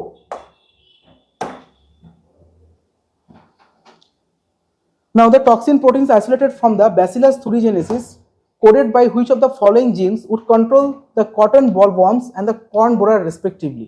अब दो जिसके बारे में बताया गया उसमें से कौन सा जीन हम आइसोलेट करते हैं जो कि हम इन दोनों को कंट्रोल करने के लिए यूज करते हैं। तो इसमें से ऑप्शन कौन सा है? सभी को पता होगा कि CRY1AC जो है और CRY2AB जो है, यही वो दो प्रोटीन होता है, टॉक्सिन प्रोटीन, जो कि हम यहाँ पे यूज करते हैं। Now next question is the JGA मतलब एक जस्ट्रा ग्लोमेरुलर एपरेटस होते हैं, जो कि एक्सक्रीटरी सिस्टम के पार्ट में हम लोग पढ़ते हैं, जस्ट्रा ग्लोमेरुलर एपरेटस। ठीक है, ये जस्ट्रा ग्लोमेरुलर एपरेटस किससे बने होते हैं ये पूछा है। So the juxtaglomerular apparatus is a special sensitive region formed by the cellular modification in dash related to the same nephron. तो नेफ्रॉन के कौन से पार्ट के साथ मिलकर वो बनता है ये पूछा है। तो पहला जो है वो हमेशा डिस्टल कन्वोल्यूटेड ट्यूब्यूल के साथ ही बनेगा। तो यहाँ पे जो डिस्टल कन्वोल्यूटेड ट्यूब्यूल है और उसके साथ जो एफरेंट रेनल आर्टेरियोल है, ये दो मिलके बनाता है distal convoluted tubule and efferent renal arteriole. So 156 का आंसर क्या होगा? 156 का आंसर जो है वो होगा हमारा 3। Now 157, choose the correct statements regarding the frogs anatomy. तो फ्रॉग के जो एनाटॉमी है उसमें पूछा है कि कौन सा आंसर सही होगा। पहला है hepatic portal system is a special venous connection between the liver and intestine. ठीक है, ये बात तो ठीक है, लिवर एंड इंटेस्टाइन के साथ एक हेपेटिक पोर्टल सिस्टम बनते हैं। दूसरा है there are 12 pairs of cranial nerves arising from the brain. तो जो ब्रेन होते हैं, ये ब्रेन जो होता है इससे क्या होता है कि 12 पेयर्स ऑफ क्रेनियल नर्व्स जो होता है, ये क्रेनियल नर्व्स पाए जाते हैं। तीसरा हम देखेंगे कि ureters and the oviducts open separately into the cloaca in the female frogs, ये भी ठीक है, तो ए भी ठीक है। नेक्स्ट है hind brain consist of cerebellum, medulla oblongata. Hind brain consist of cerebellum, medulla oblongata and optic lobes. ठीक है, तो ये जो डी ऑप्शन है ये डी ऑप्शन ठीक नहीं है। Sinus venosus joins the right atrium of the heart, ठीक है, ये ऑप्शन भी ठीक नहीं है। तो यहाँ पे हम देखेंगे कि जो ऑप्शन है यहाँ पे हमारा that is the 12 pairs of cranial nerves. ये जो 12 पेयर्स ऑफ क्रेनियल नर्व्स है, ये 12 पेयर्स ऑफ क्रेनियल नर्व्स के बारे में हम लोग थोड़ा सा देखेंगे कि 12 पेयर्स ऑफ क्रेनियल नर्व्स जो होते हैं ये कहाँ से रिलीज होता है कि फ्रॉग के बॉडी पार्ट से, ठीक है। तो ये जो है फ्रॉग जो होते हैं तो इसमें हम लोग देखेंगे जो फ्रॉग जो होता है, ये फ्रॉग के अंदर हमें ये जो 12 पेयर ऑफ क्रेनियल नर्व्स ये नहीं पाया जाता है। इसमें क्या पाया जाता है, 10 पेयर्स ऑफ क्रेनियल नर्व्स पाया जाता है। तो बी ऑप्शन मेरा ठीक नहीं है। बाकी ए सी जो है, ये ए सी ये दोनों ऑप्शन ठीक है, ठीक है। तो ये जो ए एंड सी है, तो इसमें से कौन सा ऑप्शन ठीक होगा, बी एंड डी ओनली, नहीं बी एंड डी तो नहीं है, तो बी ऑप्शन मेरा करेक्ट नहीं है एकदम भी। ए बी सी, अच्छा ए दिया बी नहीं, बी ऑप्शन तो ठीक नहीं होगा। बी एंड सी अगेन पूछे है, नहीं बी ऑप्शन तो यहाँ पे ठीक नहीं है। लास्ट ऑप्शन क्या बचता है, A C E, that is the sinus venosus joins the right atrium of the heart. So answer क्या होगा, that is the A C and E, ठीक है। तो ये तीन ऑप्शन हमारा ऑप्शन नंबर 4 यानी कि 157 का क्या हो जाएगा, 157 का हो जाएगा that is the option number 4 A C and E. उसके बाद नेक्स्ट है हार्मोन जो है उसका बैलेंसिंग करने के लिए दिया है कि कौन सा हार्मोन के साथ उसका बैलेंसिंग होगा। तो पहला है कॉर्टिसोल। कॉर्टिसोल जो होता है उसका हम बोलते हैं कि ये एंटी इंफ्लेमेटरी रिएक्शन प्रोड्यूस करते हैं। एल्डोस्टेरोन के बारे में हम लोग अभी डिस्कस किया है क्वेश्चन आंसर में कि वो क्या करते हैं, stimulates the reabsorption of Na+ and water from the renal tubule. Third है कोलसिस्टोकाइनिन। कोलसिस्टोकाइनिन क्या काम करते हैं, it stimulates the secretion of pancreatic enzymes and the bile juice. And progesterone, ये जो प्रोजेस्टेरॉन है ये stimulates the formation of alveoli in the mammary glands. तो ए ऑप्शन जो है, ये ए ऑप्शन हमारा 2 होगा। बी ऑप्शन जो है B3 होगा, ऑलरेडी 2 ऑप्शन देके रखे। सी जो है कोलसिस्टोकाइनिन, कोलसिस्टोकाइनिन हमारा दैट विल बी द 4 और डी जो है that will be the 1। So A2 B3 C4 and D1। तो ऑप्शन नंबर कौन सा होगा, option number 1। Now the sixth mutant codon for the beta globin gene causing the polymerization of the hemoglobin and change in RBC shape। यहाँ पे 2 event बोले हैं। एक event बोले हैं कि यहाँ पे कि बीटा ग्लोबिन चेन के अंदर जो कोडॉन होता है mutant codon, that mutant codon का हमको क्या नाम पता था, दैट इज GUG, क्योंकि हमने वहां पे देखा था कि जो GAG था वो GAG के अंदर A नाइट्रोजन बेस जो है वो म्यूटेट होके क्या बना देते हैं, U बना देते हैं। तो GUG जो है इसमें हम देखेंगे कि polymerization of the haemoglobin and the change in the RBC shape. Change in the RBC shape का मतलब क्या है कि ये यहाँ पे सिकल सेल एनीमिया को बता रहा है, ठीक है। तो GUG जो होगा, ये GUG वो कोडन होगा। तो हमसे क्या होगा यहाँ पे option GUG। Next question, the male frogs can be distinguished from the female frogs due to the presence of. क्या ऐसा चीज के वजह से मेल फ्रॉग जो होते हैं वो फीमेल फ्रॉग से अलग होते हैं। तो सीधी सी बात है, हम लोग जानते हैं कि जो मेल्स होते हैं उसके वॉइस में क्या होता है, वोकल सैक होते हैं। तो एक वोकल सैक तो यहाँ पे बिना हिचकिचाए हम लोग बोल सकते हैं कि वोकल सैक होगा। और दूसरा क्या हो सकता है कि copulatory pad on a first digit of the 4 limbs, जो कि उसके रिप्रोडक्टिव ऑर्गन के अंदर आते हैं, ठीक है। तो ये जो 2 ऑप्शन है बी एंड डी, तो इसमें ऑप्शन क्या होगा, option number 3 that is B and D. आगे बढ़ते हुए नेक्स्ट क्वेश्चन जो है, the human protein named alpha one antitoxin obtained from the transgenic animals and used for the treatment of. तो हम जब जानते हैं कि ये जो नॉर्मली जो हम ये जो प्रोटीन है, ये प्रोटीन हम लोग किसके लिए यूज करते हैं, रेस्पिरेटरी कोई डिजीज के लिए, और वो क्या है, दैट इज एम्फाइसेमा। एम्फाइसेमा जो है वो डिजीज है। बाकी जो अल्जाइमर्स है, ब्रेन का बीमारी होते हैं, रिमेटॉइड आर्थराइटिस जो होते हैं, जॉइंट्स का यानी कि बोन्स का प्रॉब्लम होते हैं, ठीक है। तो ये जो एम्फाइसेमा है, ये एम्फाइसेमा हमारा सही ऑप्शन हो जाएगा। Now next question is human health and disease का एक नेक्स्ट क्वेश्चन दिया है कि ड्रग्स के साथ उसका इफेक्ट के बारे में मैच करने के लिए दिए। पहला है निकोटीन, दूसरा है मॉर्फिन, थर्ड है हेरोइन, चौथा है कोकेन। तो नॉर्मली जो मॉर्फिन होते हैं, ठीक है, जो कोकेन होते हैं, ये कोकेन को हम क्या बोलते हैं, जो डी होते हैं, कोकेन को बोलते हैं कि ये causes the sense of euphoria and increase the energy. So 162 जो है, ये 162 का जो पहला है that is cocaine, that is causes the sense of euphoria and increase the energy, ठीक है। सी जो है हेरोइन, ये depressant source of the body function. Morphine जो है that is effective sedative and pain killer. And ये जो है निकोटीन, ये क्या करते हैं, stimulates the adrenal gland to release the catecholamines into the blood circulation. So 162 का आंसर क्या हो जाएगा, 162 का आंसर जो है वो हो जाएगा 4। आगे बढ़ते हुए नेक्स्ट क्वेश्चन जो है, the WBC count of A persons blood sample is 8000 per cubic millimeter. How many eosinophils and the lymphocytes would be in a same blood sample approximately?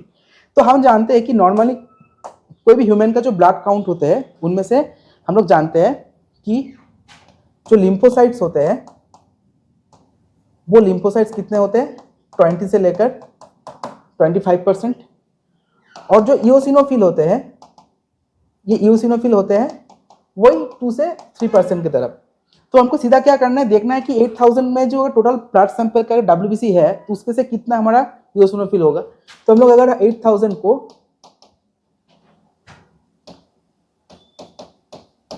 देख लेते हैं तो इसमें क्या आ जाएगा, 160 आ जाएगा। अगर हम 3/100 से भी करेंगे तो मेरा आंसर आ जाएगा 240।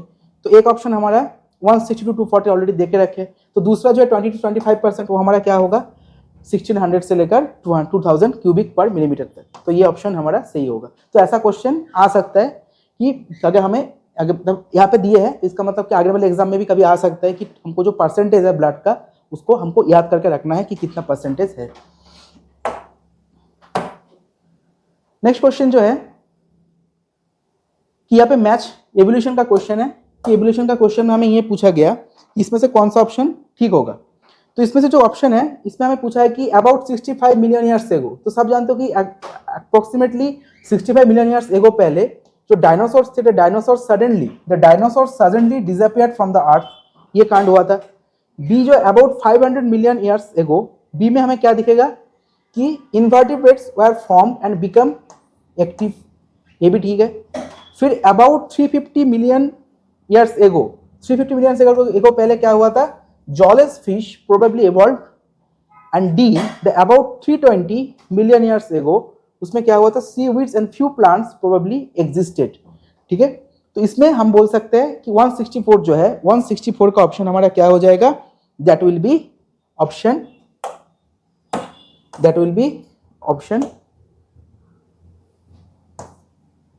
3, ठीक है। आगे बढ़ते हुए नेक्स्ट क्वेश्चन की तरफ। अच्छा, रिप्रोडक्टिव हेल्थ का क्वेश्चन है कि लिस्ट 1 और लिस्ट 2 के बीच मैच कराने के लिए कौन सा सही होगा।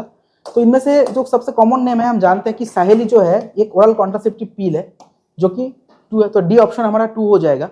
तो डी ऑलरेडी 2 हमारा यहाँ पे 2 है, तो 1 और 3 को हम एलिमिनेट करते हैं। डी 2 के साथ C1 देके रखा है। डायफ्राम जो है that is barrier made by rubber used by the females, तो ये भी ठीक है।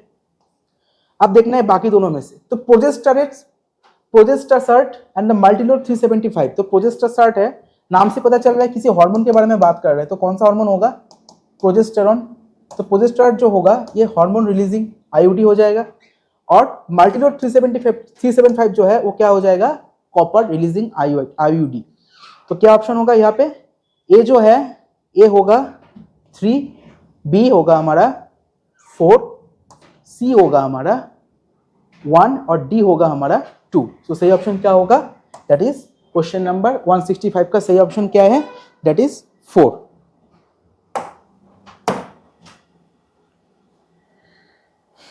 नेक्स्ट क्वेश्चन, यहाँ पे क्वेश्चन जो नेक्स्ट दिए हैं, that is the following on the stages of the life cycles of the Plasmodium, arrange the stages in a proper order. Proper order के साथ यहाँ पे उसको मैच करने के लिए दिए, ठीक है। तो ये जो प्रॉपर ऑर्डर के लिए यहाँ पे दिए, इसको हम कैसे देख सकते हैं कि ये मलेरिया का जो पैरासाइट होते हैं प्लाज्मोडियम, उसका लाइफ साइकिल के बारे में बोले।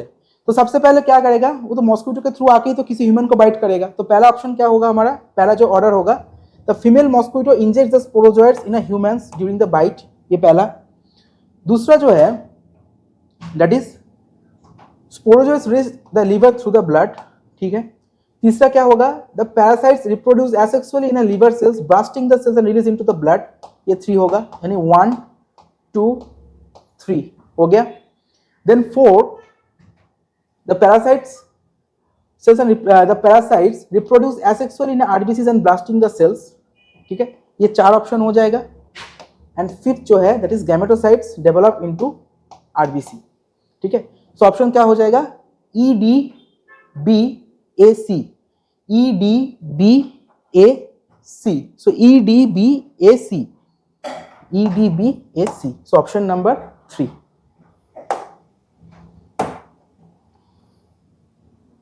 अच्छा, नेक्स्ट है ह्यूमन फिटस के डेवलपमेंट का जो स्टेजेस है उसमें कौन सा स्ट्रक्चर जो है किस समय बनते हैं, वो उस क्वेश्चन दिए।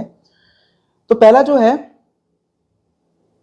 कि fetus movement starts and the hairs appears on a head, fetus develops the limbs and digits, the fetus develops external genitalia, the fetus body is covered with fine hair, eyelids, eye spot and the lashes।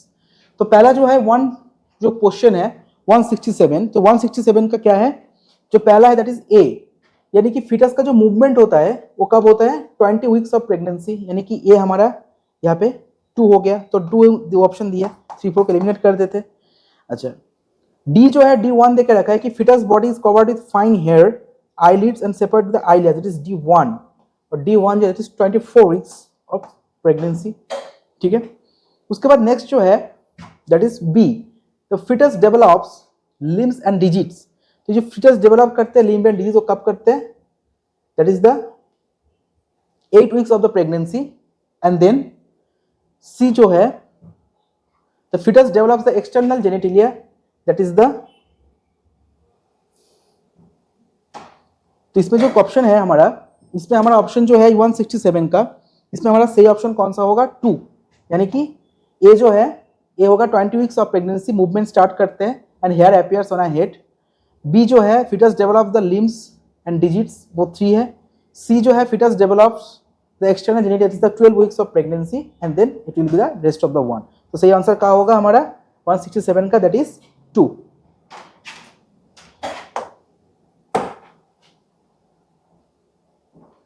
Now, the flightless bird with 4 limbs modified the paddle-like structure suited for the swimming. Swimming के लिए किसी birds का जो 4 limb है वो pedal जैसा बन गया है, किसका होगा, तो यहाँ पे चारों बर्ड का साइंटिफिक नेम बस देके रखे हैं, तो ये थोड़ा पजलिंग करने वाला है कि हम इसका साइंटिफिक नेम उतना ज्यादा याद नहीं रखते, नॉर्मल नेम से जानते हैं, लेकिन साइंटिफिक नेम क्या है। ये जो फिश चलो है इसका है पैरट, ये जो है इसका है पेंगुइन, ये जो है दैट इज वल्चर, स्ट्रूथियो जो है दैट इज ऑस्ट्रिच। तो इन चारों में से किसका 4 लिम्ब है जो कि स्विमिंग के लिए बने हुए हैं, तो स्विमिंग मतलब ऐसा कोई जगह होगा जहां पे वो पानी ज्यादा होगा। तो यहाँ पे जो तीनों है, पैरट आर्बोरियल है, वल्चर जो है वो भी टेरिस्ट्रियल है, स्ट्रूथियो जो है वो भी टेरिस्ट्रियल है, लेकिन पेंगुइन जो है एप्टेंडाइट्स, जो पेंगुइन है, पेंगुइन क्या करते हैं, ये ऐसा जगह पे रहते हैं, कभी पोलर रीजन में रहते हैं, तो कभी कभी पानी वहाँ पे जब बर्फ जब आइस जब होते, जब मेल्ट होता है, तब पानी ज्यादा होते हैं, तो उसको वहाँ पे स्विमिंग करने के लिए क्या चाहिए होता है, पैडल लाइक स्ट्रक्चर चाहिए होता है। तो ऑप्शन क्या होगा इसमें, पेंगुइन, यानी कि option number 2। Now select the incorrect statement for the following. Incorrect statement पूछे है कि फॉलोइंग ऑप्शंस के लिए, तो इसमें क्या पूछे कि कौन सा ऑप्शन सही होगा। तो पहला जो है that is the digestive system in platyhelminthes is incomplete, bilateral symmetry is a characteristic features of adult echinoderms. हाँ, ये जो है ये एक्चुअल में गलत दी है, क्योंकि बायलैटरल सिमेट्री जो होते हैं ये इकानोडर्म्स के अंदर होते हैं, लेकिन इकानोडर्म्स का 2 स्टेज में 2 अलग अलग क्या होता है, सिमेट्री होता है, एक है रेडियल सिमेट्री और एक होता है उसका बायलैटरल सिमेट्री। तो बायलैटरल सिमेट्री जो है, ये बायलैटरल सिमेट्री पाया जाता है लार्वी फॉर्म में, और जो एडल्ट इकानोडर्म्स होते हैं इसके अंदर रेडियल सिमेट्री देखा जाता है। कौन सा सिमेट्री, रेडियल सिमेट्री। तो ये ऑप्शन जो है ये इनकरेक्ट है। Pseudocoelom is a process by the aschelminthes, ये भी ठीक है। Notochord is persistent throughout the life cells context, ये भी ठीक है। And members of class reptilia maintain a constant body temperature, नहीं, रेप्टिलिया जो होता है they are known as poikilothermal, मतलब उसका जो बॉडी टेम्परेचर है वो वक्त के साथ साथ बदलते हैं, not the constant body temperature maintaining organism, means वो लोग होम्योथर्मल नहीं है। तो ये जो है 2 गलत है, सो बी एंड ई, ठीक है, ये बी एंड ई जो है, ये बी एंड ई हमारा इनकरेक्ट है।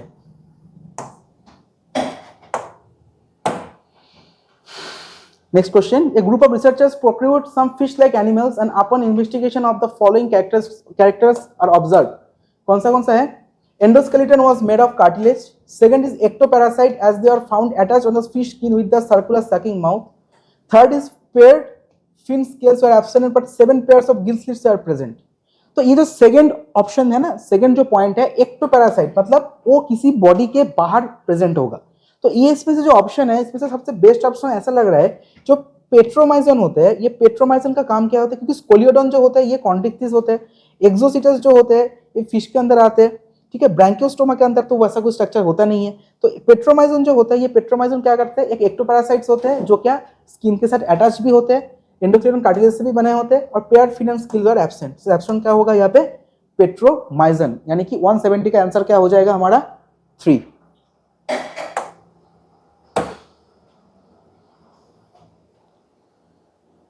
नाउ यहाँ पे मसल के बारे में पूछा गया है कि कौन सा काम करते हैं मस्कुलर, जब मसल कॉन्ट्रैक्शन का मैकेनिज्म पूछा गया है। To choose the correct statement regarding the muscle contraction. तो पहला जो है, a motor neuron carries the signal send by the central nervous system to the sarcolemma of the muscle fibre. हाँ ये ठीक है। अच्छा, the neural signal generates an action potential which causes the release of Ca++ ion in the sarcoplasm. ये भी ठीक है। Third is increase Ca+ यानी C2+ inactivates the actin for breaking the cross bridge. Inactivate कहाँ करेगा, वो तो उसको ट्रिगर आउट करेगा ना, तो ये ऑप्शन ठीक नहीं है। Actin binds to the myosin to form a cross bridge, ठीक है। Shortening of the sarcomere takes place by the pulling actin filaments towards the centre of the A band, यानी कि कॉन्ट्रैक्शन के बारे में बोल रहा है कि वो जो उसका जो लेंथ है वो रिड्यूस होते जा रहा है, तो ये भी ठीक है। तो इसमें से ऑप्शन कौन सा गलत है, सी। तो पूछा है करेक्ट स्टेटमेंट कौन सा होगा यहाँ पे, तो करेक्ट स्टेटमेंट यहाँ पे होगा A, B, D and E। A, B, D and E, ये ऑप्शन सही है, option number 4। Next question, choose the correct statement regarding the GIFT to the overcome infertility. तो जो गिफ्ट होते हैं, गिफ्ट का फुल फॉर्म क्या है हम सब जानती है, that is called gamete intra fallopian transfer. यानी कि जो गैमिट्स है, ये गैमिट्स को हम कलेक्ट करके क्या करेंगे, फैलोपियन ट्यूब के अंदर हम डालेंगे, ठीक है।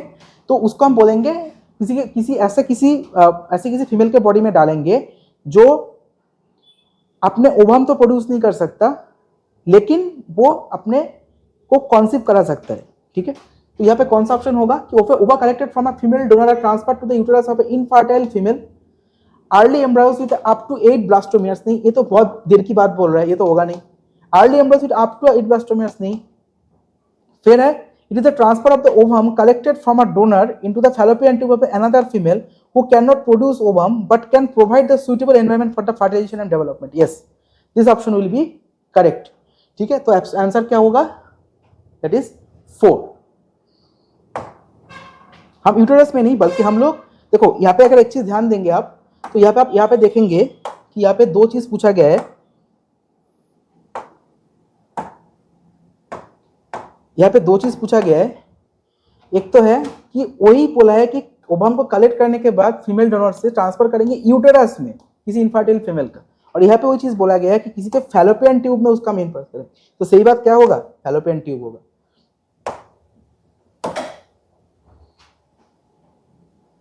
Now which of the following statements are correct with reference to human endoskeleton. तो ह्यूमन एंडोस्केलेटन के बारे में कौन सा जो ऑप्शन है वो सही है, ये पूछा गया। तो पहला जो है that is human skull is monocondylic नहीं, ये 2 ऑक्सीपिटल कॉन्डाइल होते हैं, बाइकॉन्डाइलिक होते हैं। The joint between any 2 adjoining vertebrae is a cartilaginous joint, ठीक है। In human beings the number of cervical vertebrae is 7, ये भी ठीक है। All ribs except the last 2 pairs are the bicephalic, ये गलत है। The occipital bone of the skull is articulated with the atlas vertebra. जो पहला वर्टिब्रे होता है वो क्या होता है, एटलस, दूसरा क्या होता है, एक्सिस होता है, तो ये भी ठीक है। तो कौन सा ऑप्शन सही होगा, B, C, E and E, यानी कि 173 का क्या ऑप्शन हो जाएगा, that will be 2. Now 174, the spermatogonia undergoes a series of cell division to produce sperms. Select the correct statements from the following. तो इसमें क्या बोल रहा है कि spermatogonia always undergo the meiotic cell division. Primary spermatocyte, spermatogonia बोल रहा है कि वो हमेशा मेयोटिक सेल डिवीजन करेगा, ऐसा तो नहीं है। स्पर्मेटोगोनिया जो है वो 2n से तो एक बार 2n भी तो बनाते हैं ना, बना तो है ना। उनमें से तो कोई एक आगे जाते हैं और जाके क्या करते हैं, प्राइमरी स्पर्मेटोसाइट का नाम लेके बैठे रहते हैं। तो ऑलवेज तो वो म्यूटिक सेल डिवीजन कभी नहीं करेगा, ये ऑप्शन तो ठीक नहीं है। Primary spermatocyte divide mitotically to produce the secondary spermatocyte, नहीं, ये म्यूटिकली करेगा, ये भी ठीक नहीं है। Secondary spermatocytes through their second meiotic division produce the haploid spermatids, ठीक है, तो वो हैप्लॉइड स्पर्मेटिड्स का फॉर्मेशन करेगा। तो इसमें हम क्या बोल सकते हैं कि हाँ ये ऑप्शन ठीक है, जो मेयोसिस 2 करते हैं। Spermatids produce spermatozoa through the mitosis, नहीं, उसमें अब माइटोसिस कहाँ होगा, वो तो स्पर्मेटिड्स ऑलरेडी बन गया है, बस वो मैचुरेशन होके डिफरेंशिएशन करके अपने आप को क्या बनाएगा, स्पर्मेटोजोआ बनाएगा, तो इसमें कोई नहीं होगा। Spermatids transform into the spermatozoa by spermiogenesis, हाँ ये तो ठीक है, स्पर्मियोजेनेसिस प्रोसेस में वही होता है। तो इसमें क्या हो जाएगा, सी एंड ई, ये जो दो ऑप्शन है, ये दो ऑप्शन यहाँ पे ठीक है, यानी कि 174 का क्या होगा, ऑप्शन नंबर 2, दैट इज सी एंड ई। 174 का क्या हो जाएगा, 2 option. Now next is select the incorrect statement with reference to the RH grouping. RH grouping में एक डिजीज जिसका डिसऑर्डर के बारे में बोला गया, that is called the erythroblastosis foetalis. तो हम सब जानते हैं कि एक ऐसा कंडीशन होता है जहां पे जो मदर होते हैं वो मदर क्या होते हैं, मदर RH, जो मदर होते हैं वो मदर क्या होते हैं कि वो मदर के पास जो ब्लड होते हैं वो RH पॉजिटिव, और जो फीटस होते हैं वो फीटस क्या होते हैं, RH नेगेटिव का होते हैं, ठीक है। तो इनमें से पूछा गया कि कौन सा सही है, तो 175 जो है, 175 का क्या है कि उनमें से which select the incorrect statements, ठीक है। तो मदर जो है, मदर क्या होते हैं, मदर होते हैं RH नेगेटिव, सॉरी मैंने उल्टा बोल दिया था, मदर जो होते हैं वो RH नेगेटिव होते हैं और फीटस जो होते हैं वो RH पॉजिटिव होते हैं। तो इनकरेक्ट स्टेटमेंट्स क्या बोले हैं कि erythroblastosis foetalis is a condition observed having the foetus with RH negative but mother with RH positive, नहीं ये नहीं है, ये उल्टा है, तो ये स्टेटमेंट तो नहीं होगा। RH antigen observed RBC in the majority of the human beings, ठीक है। Before the blood transfusion the RH group should also be matched, ये भी ठीक है। RH importance is observed when a pregnant mother is RH negative and fetus is RH positive, हाँ ये भी तो ठीक है। Erythroblastoma fetalis can be avoided by the administering the anti-RH antibodies of the mother immediately after the delivery of the second child. No, not the second child. Second child के बाद नहीं, पहला चाइल्ड, फर्स्ट चाइल्ड के बाद ही उसको एंटी-RH दिया जाता है, ठीक है। तो यहाँ पे क्या होगा, ऑप्शन जो है यहाँ पे जो पहला जो है that is the A and E। तो ये जो दो ऑप्शन है, ये दो ऑप्शन गलत है। So option number 3 A and E। So 175 का क्या हो जाएगा, option 3। Now select the set of the fishes which belongs to the class osteichthyes. Osteichthyes यानी कि बोनी फिश, बोनी फिश के अंदर कौन कौन आएगा, पहला है saw fish, fighting fish and dog fish. Dog fish तो स्कोलियोडन को बोलते हैं, वो तो नहीं आएगा। Devil fish, cuttle fish and hake fish भी नहीं आएगा। Star fish, hake fish and cuttle fish, star fish echinoderms को बोलते हैं, एकाइडर्म के अंदर आते हैं ना स्टार फिश, उसके नहीं आएगा। Flying fish, angel fish and fighting fish, हाँ ये ऑप्शन आएगा। सो 164 का क्या हो जाएगा, 174 का क्या हो जाएगा, 174 का ऑप्शन हो जाएगा that is 4। Now 177, in a population of grasshopper species the chromosome number of some member is 23 and some members of possess 24 chromosomes. The 23 and 24 chromosome bearing members of this species are, कौन सा species होगा। तो grasshopper species का जो sex determination system होता है वो क्या होता है, हम सब जानते हैं, दैट इज XX सिस्टम होता है। यानी कि इसमें फीमेल जो है ये फीमेल होता है होमोगैमेटिक और मेल जो होते हैं ये मेल होते हैं हेटेरोगैमेटिक। तो अगर फीमेल होमोगैमेटिक है और मेल हेटेरोगैमेटिक है, यानी कि मेल के पास फीमेल के तुलना में एक क्रोमोसोम कम होगा। तो यहाँ पे अगर हम लोग दो नंबर को देखेंगे, एक नंबर मेरा 23 देख के रखा है, एक नंबर हमें 24 देख के रखा है। तो 23 और 24 में से कौन सा कम है, 23 कम होगा, यानी कि जिसके पास कम क्रोमोसोम होगा वो क्या होगा, मेल होगा, और जो जिसके पास ज्यादा होगा वो फीमेल होगा। तो इसमें पहला ऑप्शन हमें दिया है कि females and males, males and females, all males and all females. All males all females तो नहीं होगा, 23 जो है वो किसका होगा, मेल्स का होगा, तो फीमेल्स जो है उसका क्या होगा, 24 का होगा। तो सही ऑप्शन क्या हो जाएगा यहाँ पे, 23 जो है वो मेल्स होगा, जो 24 है वो क्या होगा, फीमेल्स होगा। तो इसका सही ऑप्शन क्या है, that is 2। Now question number 178. The evolution of human appears parallel to the progressive development of brain and the language skills. As such, the evolution of individual species in the sequence of their appearance. Human evolution का जो timeline है, उसका जो lineage है, उसके हिसाब से यहाँ पे पूछा गया है कि कौन सा सबसे पहले आएगा, कौन सा सबसे बाद में आएगा। तो सबसे पहले हम जानते हैं कि ड्रायोपिथेकस और रामापिथेकस जो था वो सबसे पहले आया था, ठीक है, इसका हमें स्कल भी मिला है शिवालिक रीजन पे। तो रामापिथेकस के बाद अब देखो यहाँ पे कोई ऑप्शन और है ही नहीं, यानी कि अगर हमें एक ऑप्शन मिल जाता है कि सही ऑर्डर का, तो बाकी अपने आप ही यहाँ पे ऑर्डर मैच करते जाएगा। तो दूसरा है ऐसे ही होमो हैबिलिस, थर्ड है होमो इरेक्टस, फोर्थ है निएंडरथाल एंड लास्ट है होमो सेपियंस, जिसको हम मॉडर्न मैन बोलते हैं। तो यहाँ पे सही ऑप्शन क्या होगा 178 का, that is 1। Now the next question is the specific receptors for the neurotransmitter in the synapse are present on. Synapse के केस में जो न्यूरोट्रांसमीटर्स होते हैं, उसके जो रिसेप्टर्स होते हैं वो कहाँ पे बैठते हैं, ये क्वेश्चन पूछा है। तो इसमें पूछा है कि pre synaptic membrane, post synaptic membrane, myelin sheath and Schwann cell. तो सीधी सी बात है, अगर न्यूरोट्रांसमीटर है वो अगर कहीं से कहीं पे ट्रैवल कर रहा है, तो जरूरी सी बात होगा कि उसके नेक्स्ट जो कोई बैठेगा वो उसको रिसीव करेगा। यानी कि प्री और पोस्ट, प्री मतलब पहले और पोस्ट मतलब बाद में। तो इनमें से कौन सा होगा सही ऑप्शन, जो पोस्ट सिनेप्टिक मेम्ब्रेन है उसके पास उसका रिसेप्टर्स बैठा रहेगा। And the last question is the match the least 1 and the least 2, यानी कि जो रेस्पिरेटरी वॉल्यूम यानी कि लंग कैपेसिटी का क्वेश्चन दिया है, उसके साथ उसका कैपेसिटी के बारे में पूछा गया है कि कितना फिगर्स होते हैं। तो ये जो चारों ऑप्शन है, ERV expiratory reserve volume, second residual volume, third IRV inspiratory reserve volume and TB tidal volume. तो हम लोग सब जानते हैं जो टाइडल वॉल्यूम होते हैं ये एक बेसिक यूनिट होते हैं जो टाइडल वॉल्यूम होते हैं, और उसका कितना अमाउंट होता है, दैट इज 500 ml, ये हमारा फिक्स होते हैं। तो ऐसे अगर ऑप्शन हम देख लेते हैं कि ये जो टाइडल वॉल्यूम है यानी कि डी का ऑप्शन 2 कितने जगह पे प्रेजेंट है, तो ऑलरेडी हम देख रहे हैं कि A1 एंड 2 में हमें D2 देके रखा है। तो जब भी हमें ये दो ऑप्शन मिल गया है, हमको 3 और 4 हमको देखना ही नहीं है, उसको हमको एलिमिनेट कर देना है पहले। अब D2 के साथ हम यहाँ पे देखेंगे कि बाकी क्या मैच कर रहा है। तो यहाँ से टाइडल वॉल्यूम मेरा 500 ml हो गया। नेक्स्ट जो है रेसिडुअल वॉल्यूम का अमाउंट क्या होता है, ये 1100 से 1200 ml का होता है। तो रेसिडुअल वॉल्यूम जो है वो B हमारा 4 हो गया, तो B4 that is the D2। Then हमारा IRV इंस्पिरेटरी रिजर्व वॉल्यूम जो है थोड़ा सा ज्यादा होता है, दैट इज द 25,000 से 3,000 ml, यानी कि जो हमारा C है वो C हमारा 1 हो गया। एंड A जो है ERV that is expiratory reserve volume, तो ये हमारा क्या हो जाएगा 3, यानी कि कौन सा ऑप्शन होगा, option number 1, A3, B4, C1 and D2।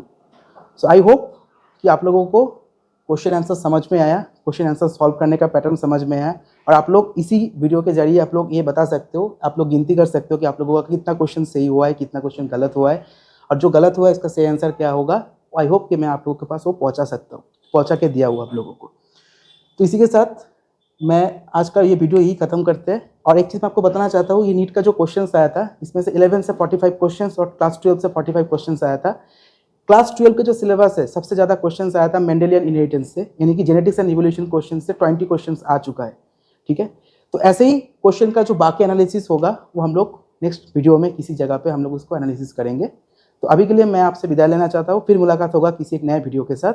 So thank you very much मेरे साथ जुड़ने के लिए, and wish you all the best for your upcoming NEET exam result. Thank you.